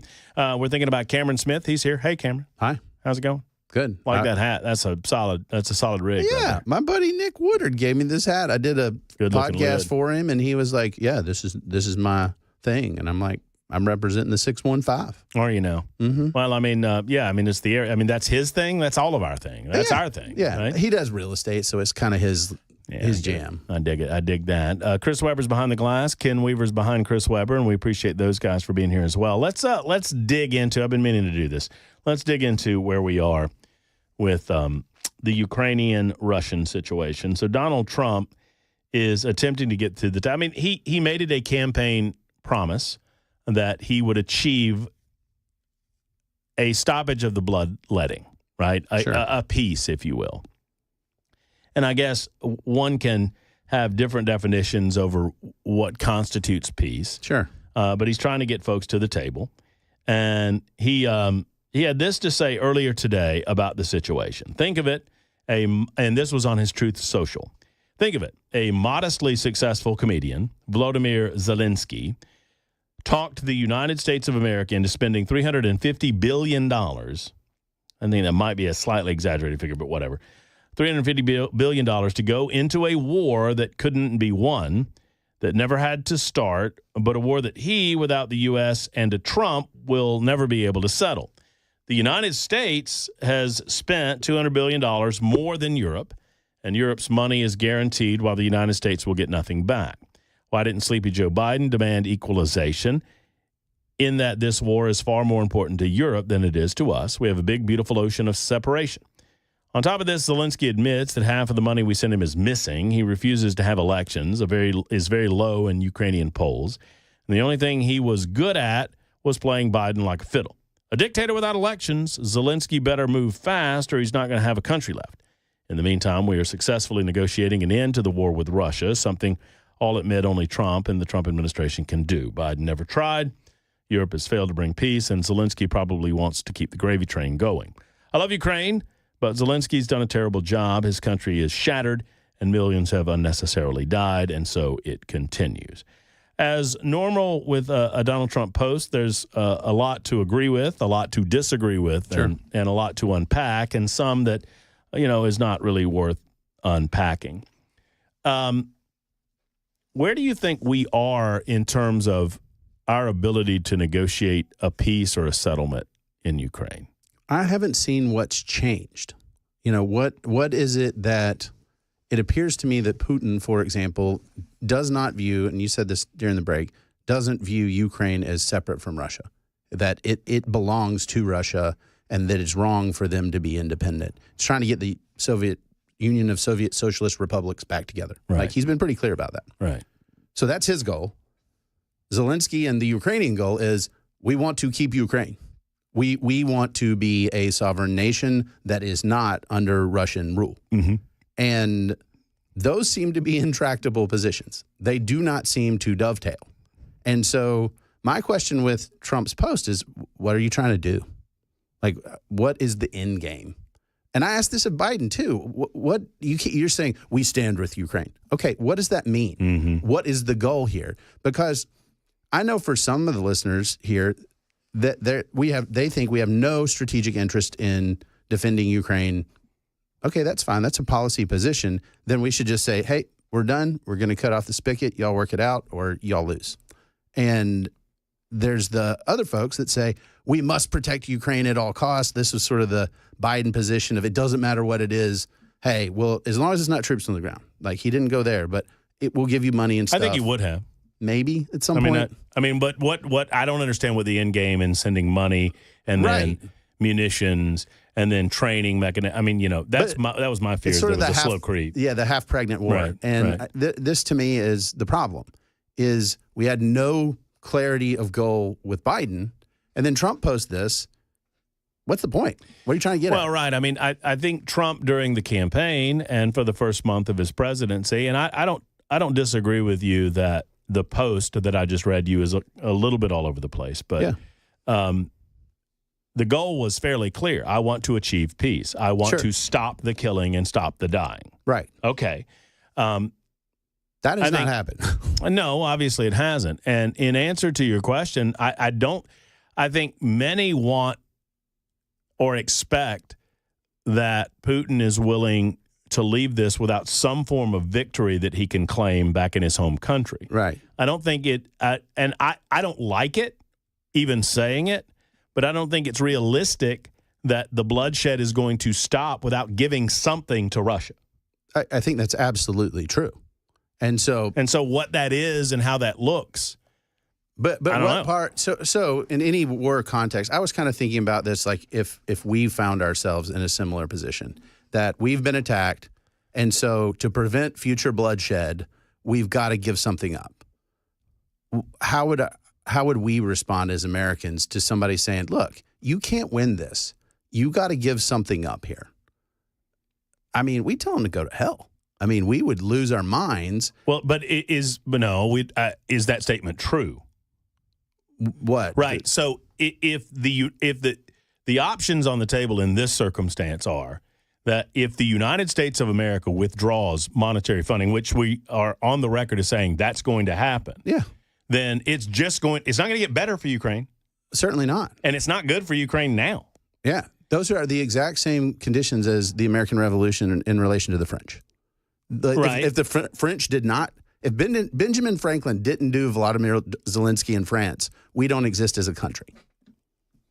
And I would suggest that, I mean, you can compare the two if you want. I don't know that Ukraine is the freedom-loving, pure nation that we look at. We weren't either. We were basically an oligarchy at that point. I mean, but so I don't know that the comparisons necessarily are apt in the sense that the French had interests in our nation, right? So you're saying that America is right in impressing upon the Ukrainians that we would demand rare earth minerals for our continued support. Yeah, I mean, I'm just trying to figure out. Marshall Plan style is actually okay. I mean, I don't know what the amount is, like what the fair sort of, security is, hey, we're expending a lot to do this. We'd like to get some of that back. We can also say, just tell me what the strategic interest is. Like, do we really need Ukraine to be strong and a member of NATO to protect against a aggressive Russia or not?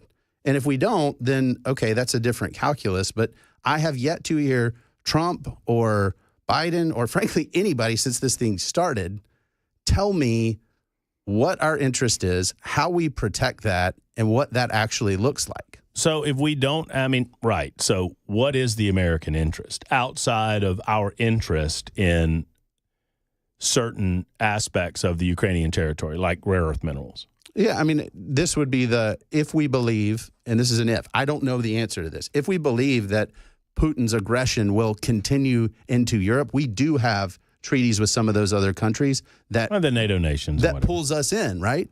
That we have a treaty obligation to defend member nations of NATO.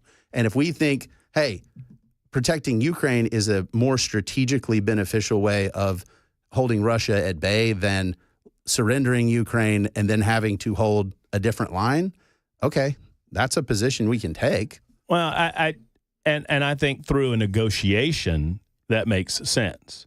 Sure. I don't think it makes sense if you say that the American people do not support the idea of aggressively defending that territory with our own troops. They just don't.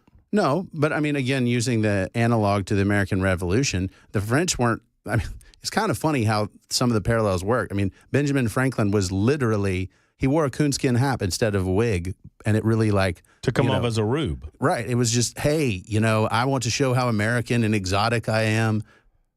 Anyway, those things are really interesting, but they weren't going to send troops. That was hat-in-hand diplomacy. I don't see Zelensky engaging in hat-in-hand diplomacy with Donald Trump. He's definitely begging for support. He wants money. Yeah, he wants support for the war. It's pretty clear. I don't think, look, if he's a bagman and he's saying, give me the money and I'm going to run off with it, the one thing that I think is absolutely true is it's a bad idea not to have elections. It is a bad idea. Now, Trump's wrong about Frank Luntz posted and said, hey, look, Zelensky's popularity is north of 50%. It's actually higher than Trump's. And that. Boy, I really believe Frank Luntz is polling, Cameron. Okay. Boy, oh boy, can I tell you the number of times he's been right? The point notwithstanding, thank you. You have an election, right? I get it. You're at war. It's not convenient. Just have an election. But if you are saying, well, our war is so pressing that we can't do the thing we're trying to defend, then maybe you don't really believe Zelensky's also done the same thing with the press. Mm-hmm. He's suspended the rights of the free press in Ukraine because, martial law. He's done a lot of things that go against the basic prospects and let's be clear. This is an old Soviet bloc country that's not exactly American-style republic that we are right now. But some of the things in our early formation, we weren't quite as freedom-loving as we like to remember things. What happens if we just pull out? So my question is, what happens if we say, you know what, we're out? This is a lot closer to Europe than us. The Europeans feel like they can do it better than us. We're just going to take our money, we're going to take our negotiators, and we're going to pull out of this, and y'all can handle it. What happens then? I think the Europeans have a choice. That's a policy position that I'm actually, if we say we have no interest, and that is what we need to do, then we should just pull out. Well, if our interest is rare earth minerals or whatever else the Ukrainians can bring to, that's not enough. But if that's our interest and you're bargaining against that with you have to guarantee our security for the foreseeable future, and we're not willing to do that, then that's what we should do. We should leave. Yes. We're either if that's the hill he's going to die on, if Zelensky says we have to have security guarantees, which is what he has said, and I'm willing to talk to you about rare earth minerals. And here's the funny thing. After 200, whatever the figure is, I think it's closer to 200, not 350 billion. But whatever. Say it's 100 billion. We're talking about buying rare earth minerals from Ukraine, not them giving them to us. Right. Right. So we're not being recompensed. Anyway, bottom line is if you're not willing to do that, then I don't think there's anything else to talk about. Yeah, and I don't know if the status of negotiations on that type of thing, if, Trump tends to be like, I need 500 billion. No, he goes way. Right. And then, we get back. If I'm Zelensky, I'm in the deal cutting mood right now. And I would say, okay, I hear you. Can we meet you partway? Chris writes in, and I think Chris brings up a good point. He said, I thought we pulled out financially already. I think we have cut off the spigot, but I think the spigot, the money that was already in the pipeline is still. Yeah, when Congress appropriates money, then the money has to go to that thing. Right. Like you can play with it within certain parameters, but they tried to get some additional funding appropriated right before Joe Biden left because they knew that Donald Trump was going to shut it down, and that didn't work either. But the money that was already in the pipeline is still being utilized. And so, to a large degree, I guess you're right, Chris, that, we have we've cut it off at the point that Donald Trump became president and the Congress has not appropriated any additional I think we just need to be real clear about, do we want to save Ukraine or not? There's not a half measure here. It's either you save Ukraine as an independent nation, you work with Europe, and you thwart Russia because you think it's important for our strategic interest, or you say, it's not that important, we'll let Europe handle it and we'll not worry about it, then you pull out. I don't want us to be a partway, we're playing with this stuff and not doing a good job. I believe the only way you accomplish that task is to commit militarily. So this is where people say, well, we have to commit boots on the ground. Okay, imagine that Trump says, hey, here's the deal. You back your forces out of these areas of Ukraine by this date, or we're going to wipe them off the map. We can do that. And we're not going to blow up anything in Russia. We're not attacking Russia. You don't think that there are forces that would back Russia up at that stage? No. If we engage in... Absolutely not. Not right now. I don't think that China has a... I'm talking about Iran. Iran would blow us up today if they could. It's not like Iran is looking for an excuse. I'm just saying that if you commit to that level of escalation, the only player there are unintended consequences. The only one that I strategically care about is China, and I do not think that China has any interest in a emergent Russian superpower. They would say, y'all are struggling with Ukraine. We're going to let you kind of get your tail whooped, and then you're a patsy state for us. And then we're engaging in what is ultimately a world conflict. If Europe's behind us, and maybe Russia doesn't have anybody necessarily behind them militarily, but I think materialistically, China needs their oil and gas, don't they? Yeah, but wouldn't I rather just take it? If I'm China and I can see that Russia gets bounced out of Ukraine because the United States is like, bye, then I'm like, okay. But in my scenario, Russia doesn't go anywhere. Russia says, okay, bring it on. Then what do we do? We would have the Russian forces in Ukraine, we could have out of there very fast or destroyed. And China is not going to deploy. How are we going to do that without boots on the ground? You have to have material boots on the ground in order to accomplish that. And then you have to keep boots on the ground to keep Ukrainian soldiers that are there. But what I'm saying is that you're engaging in a war at that point. You're engaging in the defense of Ukraine. You're in a war. You're in an American war. You can call it whatever you want. You're in an American conflict. You said boots conflict. on the ground, and you said whether you want to do this or not. My point is, if we're going to give security guarantees, what do you think we're going to be in? Well, but I'm just saying, if you I understand where you're coming from. You feel like if you play that card, nobody's going to call you. And in my scenario, somebody called you. Sure. And if somebody calls me, then we're in a war. Yeah. Okay. I just don't think the American people are going to support that. And that's fine. That's a policy decision. I'm simply saying that you either do that and sort of deliver the ultimatum and say, get out. Do you support that? I like at least the ultimatum. I like the get out. See, I don't like this because I think Trump would like that. I think Trump would like that. Why do you think I said it? I think Trump would dig that. Right. And and what's the problem? Now, whether he wants to blow anybody up is a different question. I don't think he does. But I don't think he has any why would you interest not in that. leverage the ultimatum? 24 after that, because they call your bluff, and then you have to go to war, and then young American men, die. That's why you don't do that. Like my boys.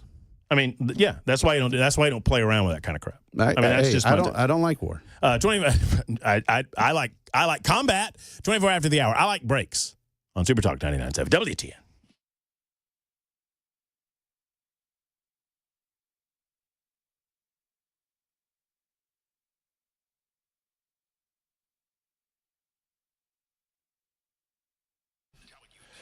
It can be difficult to find people that you trust when it comes to home repairs, but I have found them. Efficient Heating and Cooling. It's a smaller company, but man, Jeff Eddy gets big results. He gets results for you and your family and your heater, your air conditioner when the time comes. Here's the deal, folks. It's cold, man. I mean, it is cold, coldest conditions of the year.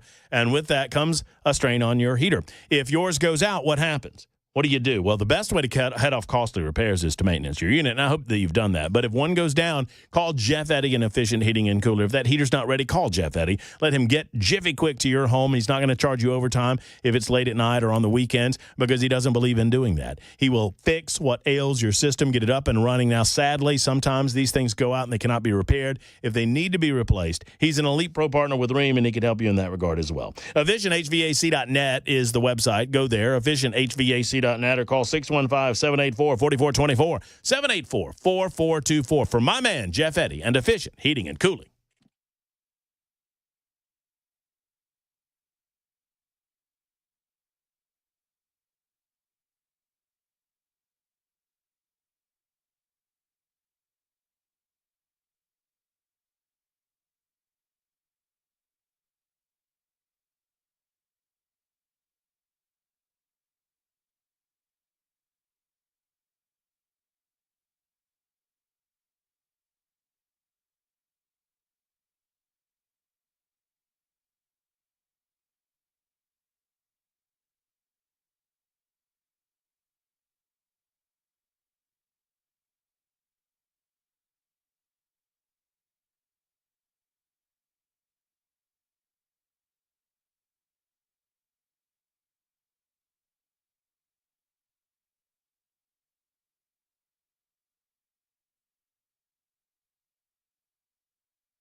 Advancement of crime-fighting legislation delayed in Nashville again. The chances of an asteroid hitting Earth has doubled in the past month.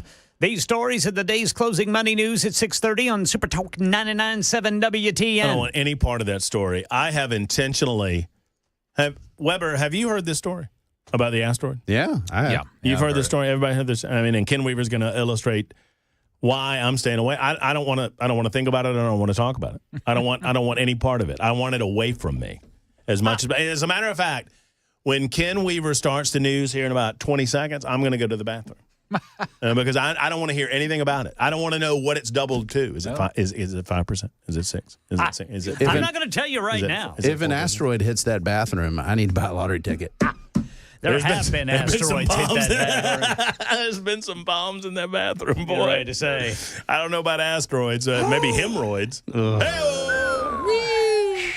All right. Hey, Michael has been holding for a long time out of Brentwood to talk Ukraine. Michael, your patience is going to be paid off in mere moments on Super Talk 99.7 WTN.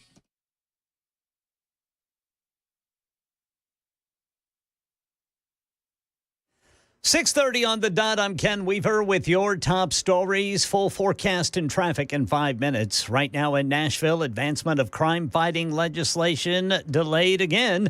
Metro Council member Courtney Johnston telling WTN's Matt Murphy Show Council member Tasha Ellis called for adjournment in the middle of the second reading on Fusus technology that allows businesses to give police access to security camera footage. Everybody needs to get home. That's fine. Let's vote on these amendments. Vote.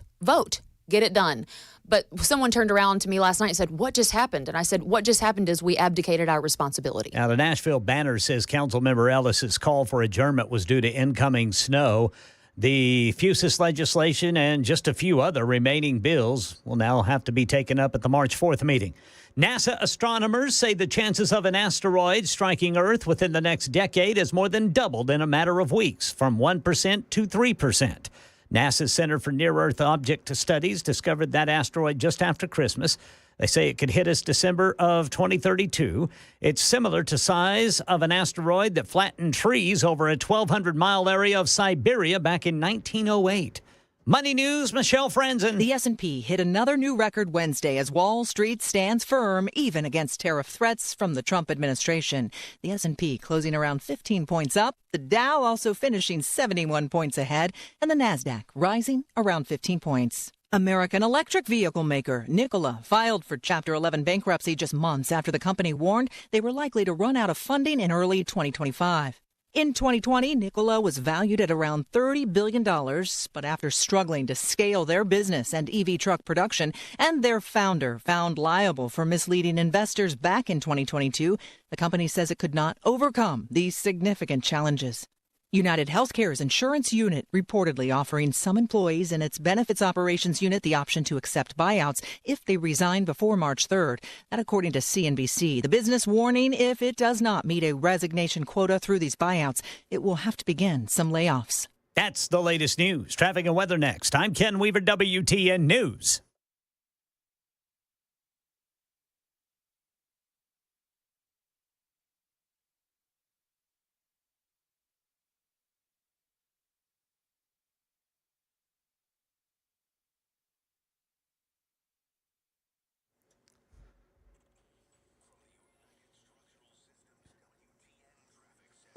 Interstates, major roads pretty much free of any snow and ice. However, be aware this could be some refreezing overnight. So keep that in mind before you head out overnight and tomorrow morning. Right now, we have a stalled vehicle blocking the right shoulder of 65 northbound at Murfreesboro Road in Franklin.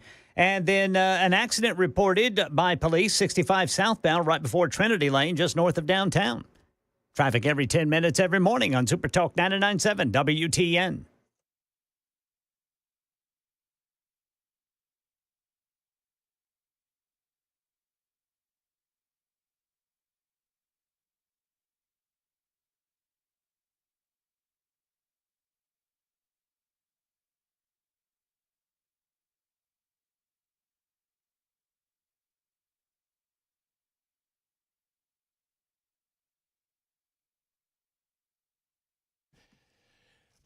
I have two locations of Savory Spice to tell you about, and I have many different flavors to tell you about when you walk into those locations because, man, oh, man, one, I'm hungry.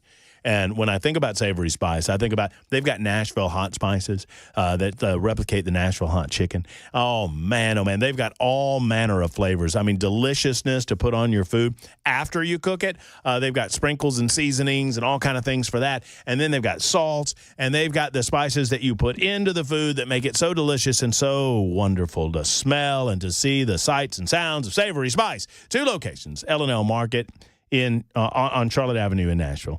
And then And then, of course, in Franklin, right next to Gray's Pharmacy, you walk in, you'll smell, you'll see Holly, David, or one of the incredible crew at Savory Spice. They have the Spice and Easy line of products. They have anything for any flavor. If you like hot, they got hot. If you don't like hot, they don't. They've got some other things that aren't so hot. I mean, they've got it for you at Savory Spice. And I like to say this, right? You get to a point in your life where you're not buying the cheapest food. You're buying a little upgrade in the meat. You're buying an upgrade in the veggies. Well, you up your food game by upping your spice game. And you up your spice game 2 locations, one in Nashville, the other in Franklin, at the one and only Savory Spice.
I have regrets.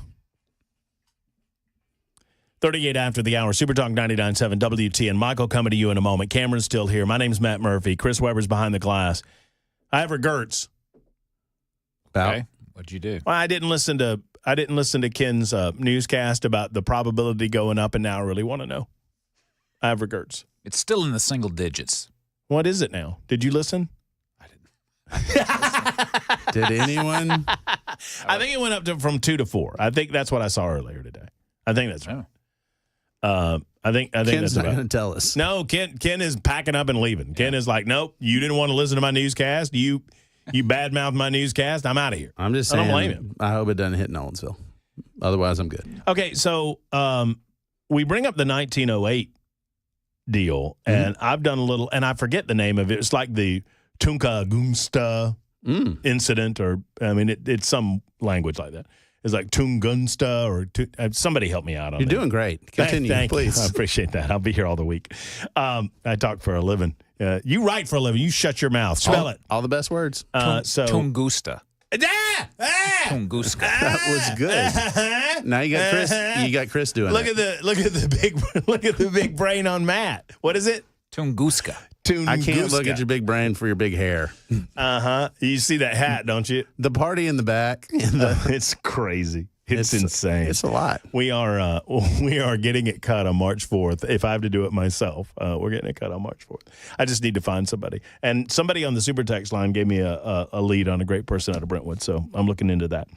No, the 1908 where there was a big asteroid that hit in Siberia. Yeah. It's called Tunguska. Mm-hmm. Thank you very much. You sure about that? Uh-huh. I am. Good. And so that's only 7 years from now. Right. That feels very movie-ish. Yeah, we've within done movies. Morgan Freeman's lifetime, so he can narrate. Sure. All right. You said, 32? And I was like, yeah. You're like, oh, I'll be 50. And I'm like, oh, I won't be 60 yet. Right. That's a little freaky-deaky. Yeah. And it's gone up from 2 to 4. I love me a good asteroid movie, but I'm just not that worried about it. But, the Earth is 70% water. Mm-hmm.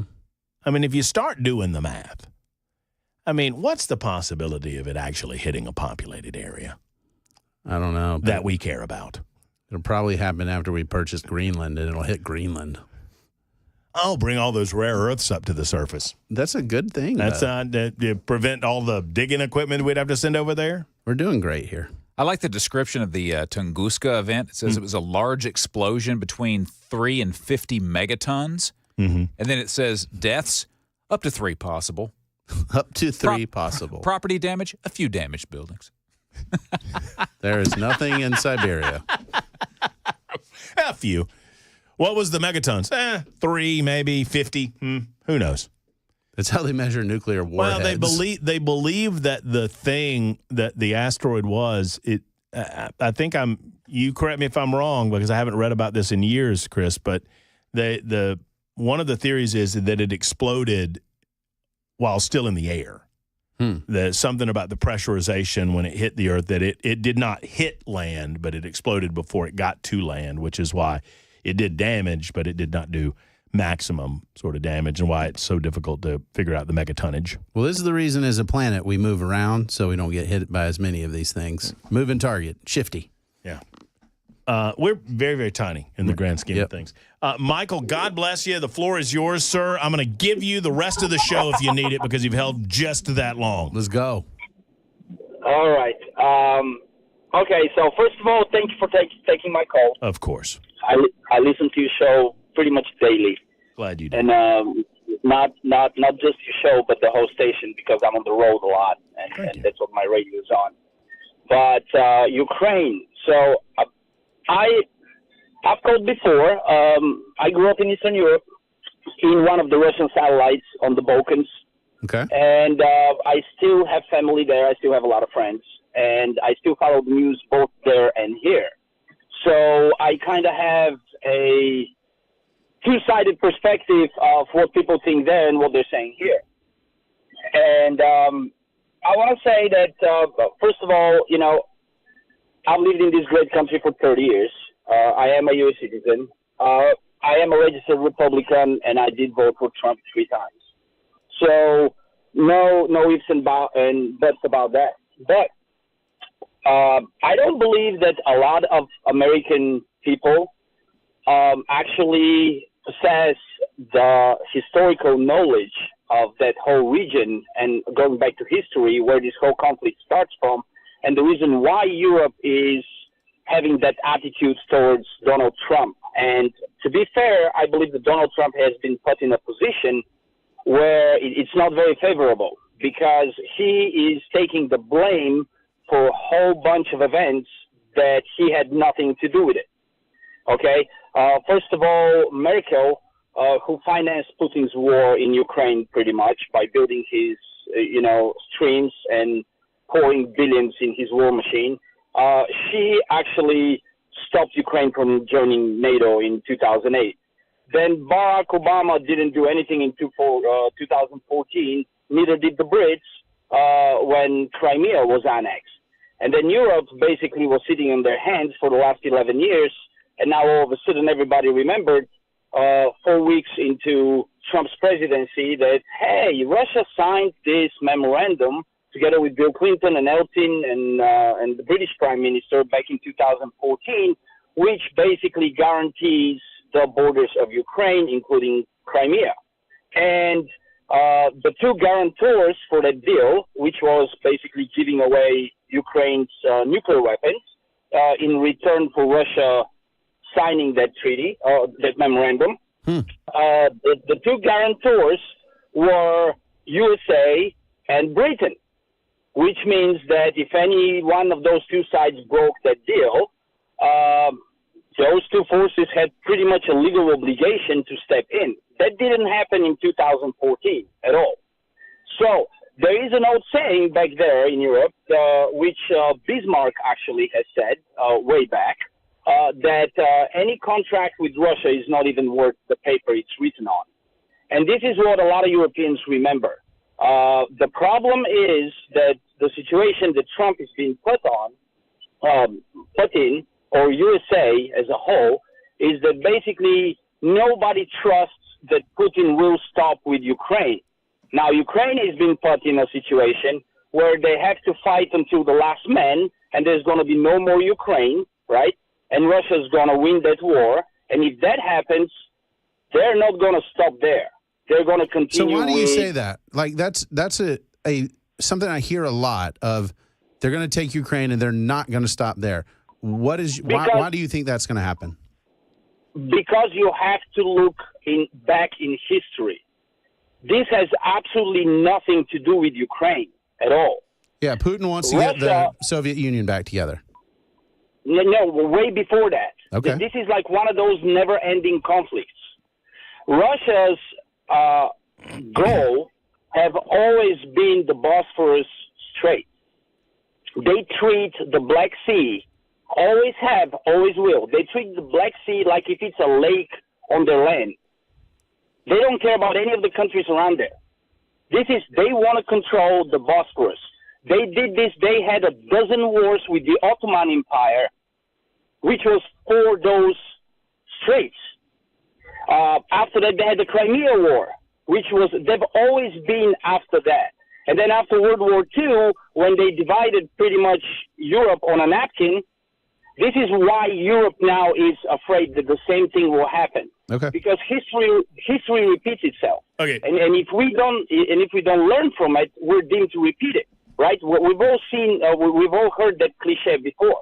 So back in the day, it was divided that way. He's not going to stop there. And I do believe with you, I do agree wholeheartedly with you. Go ahead. Go finish your thought, Michael. I'm sorry.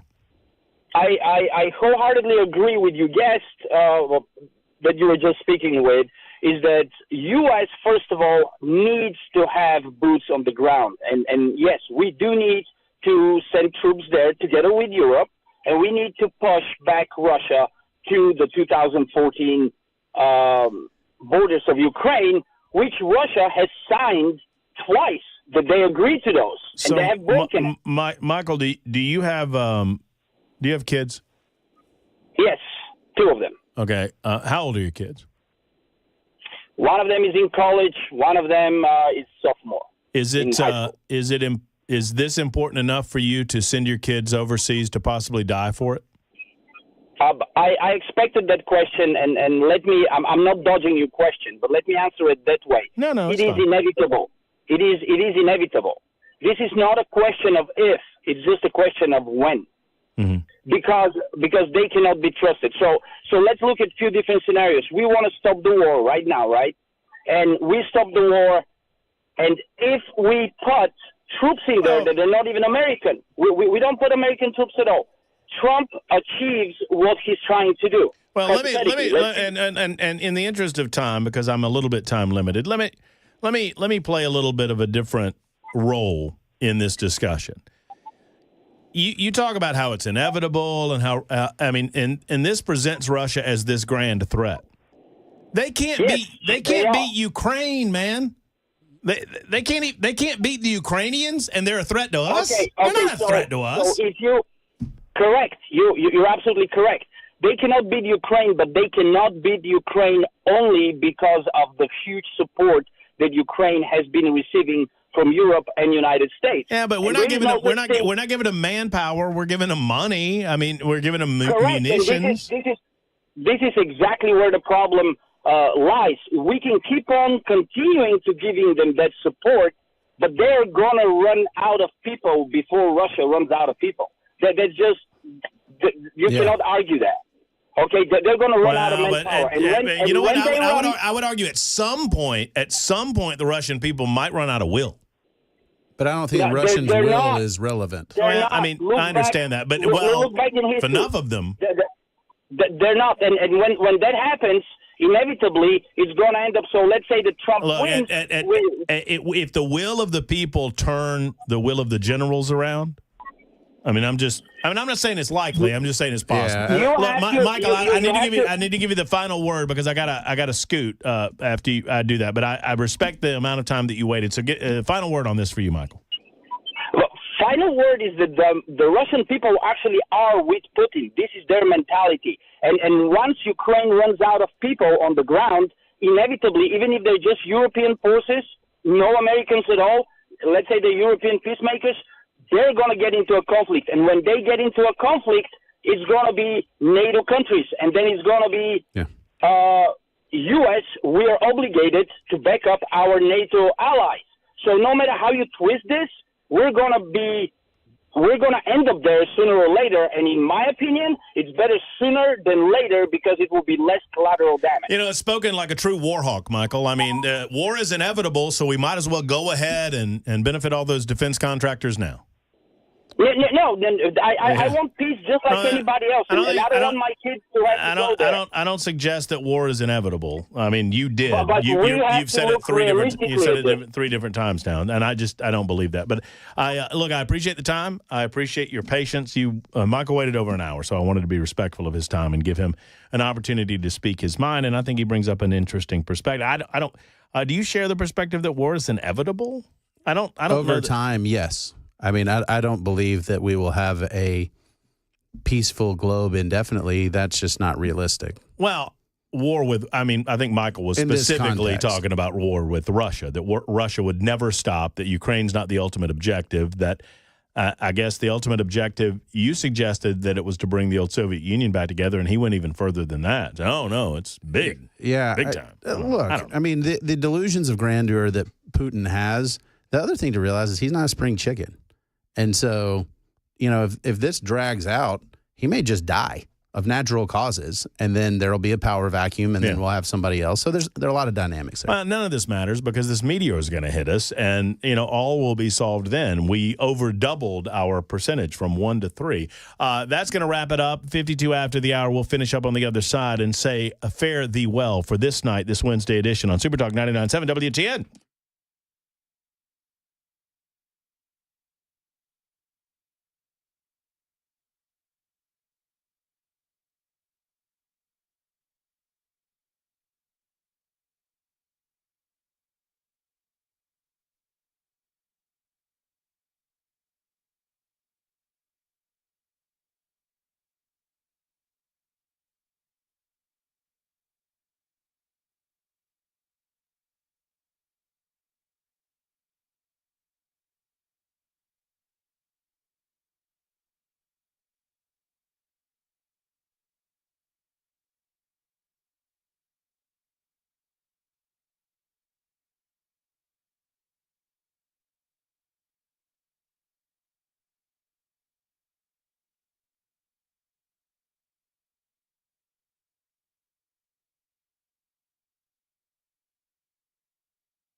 I'm sitting here. Cameron's got us into World War III during the break.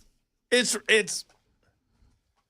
Well, you got crazy. Look, some people are yellow-bellied surrender ponies. It happens.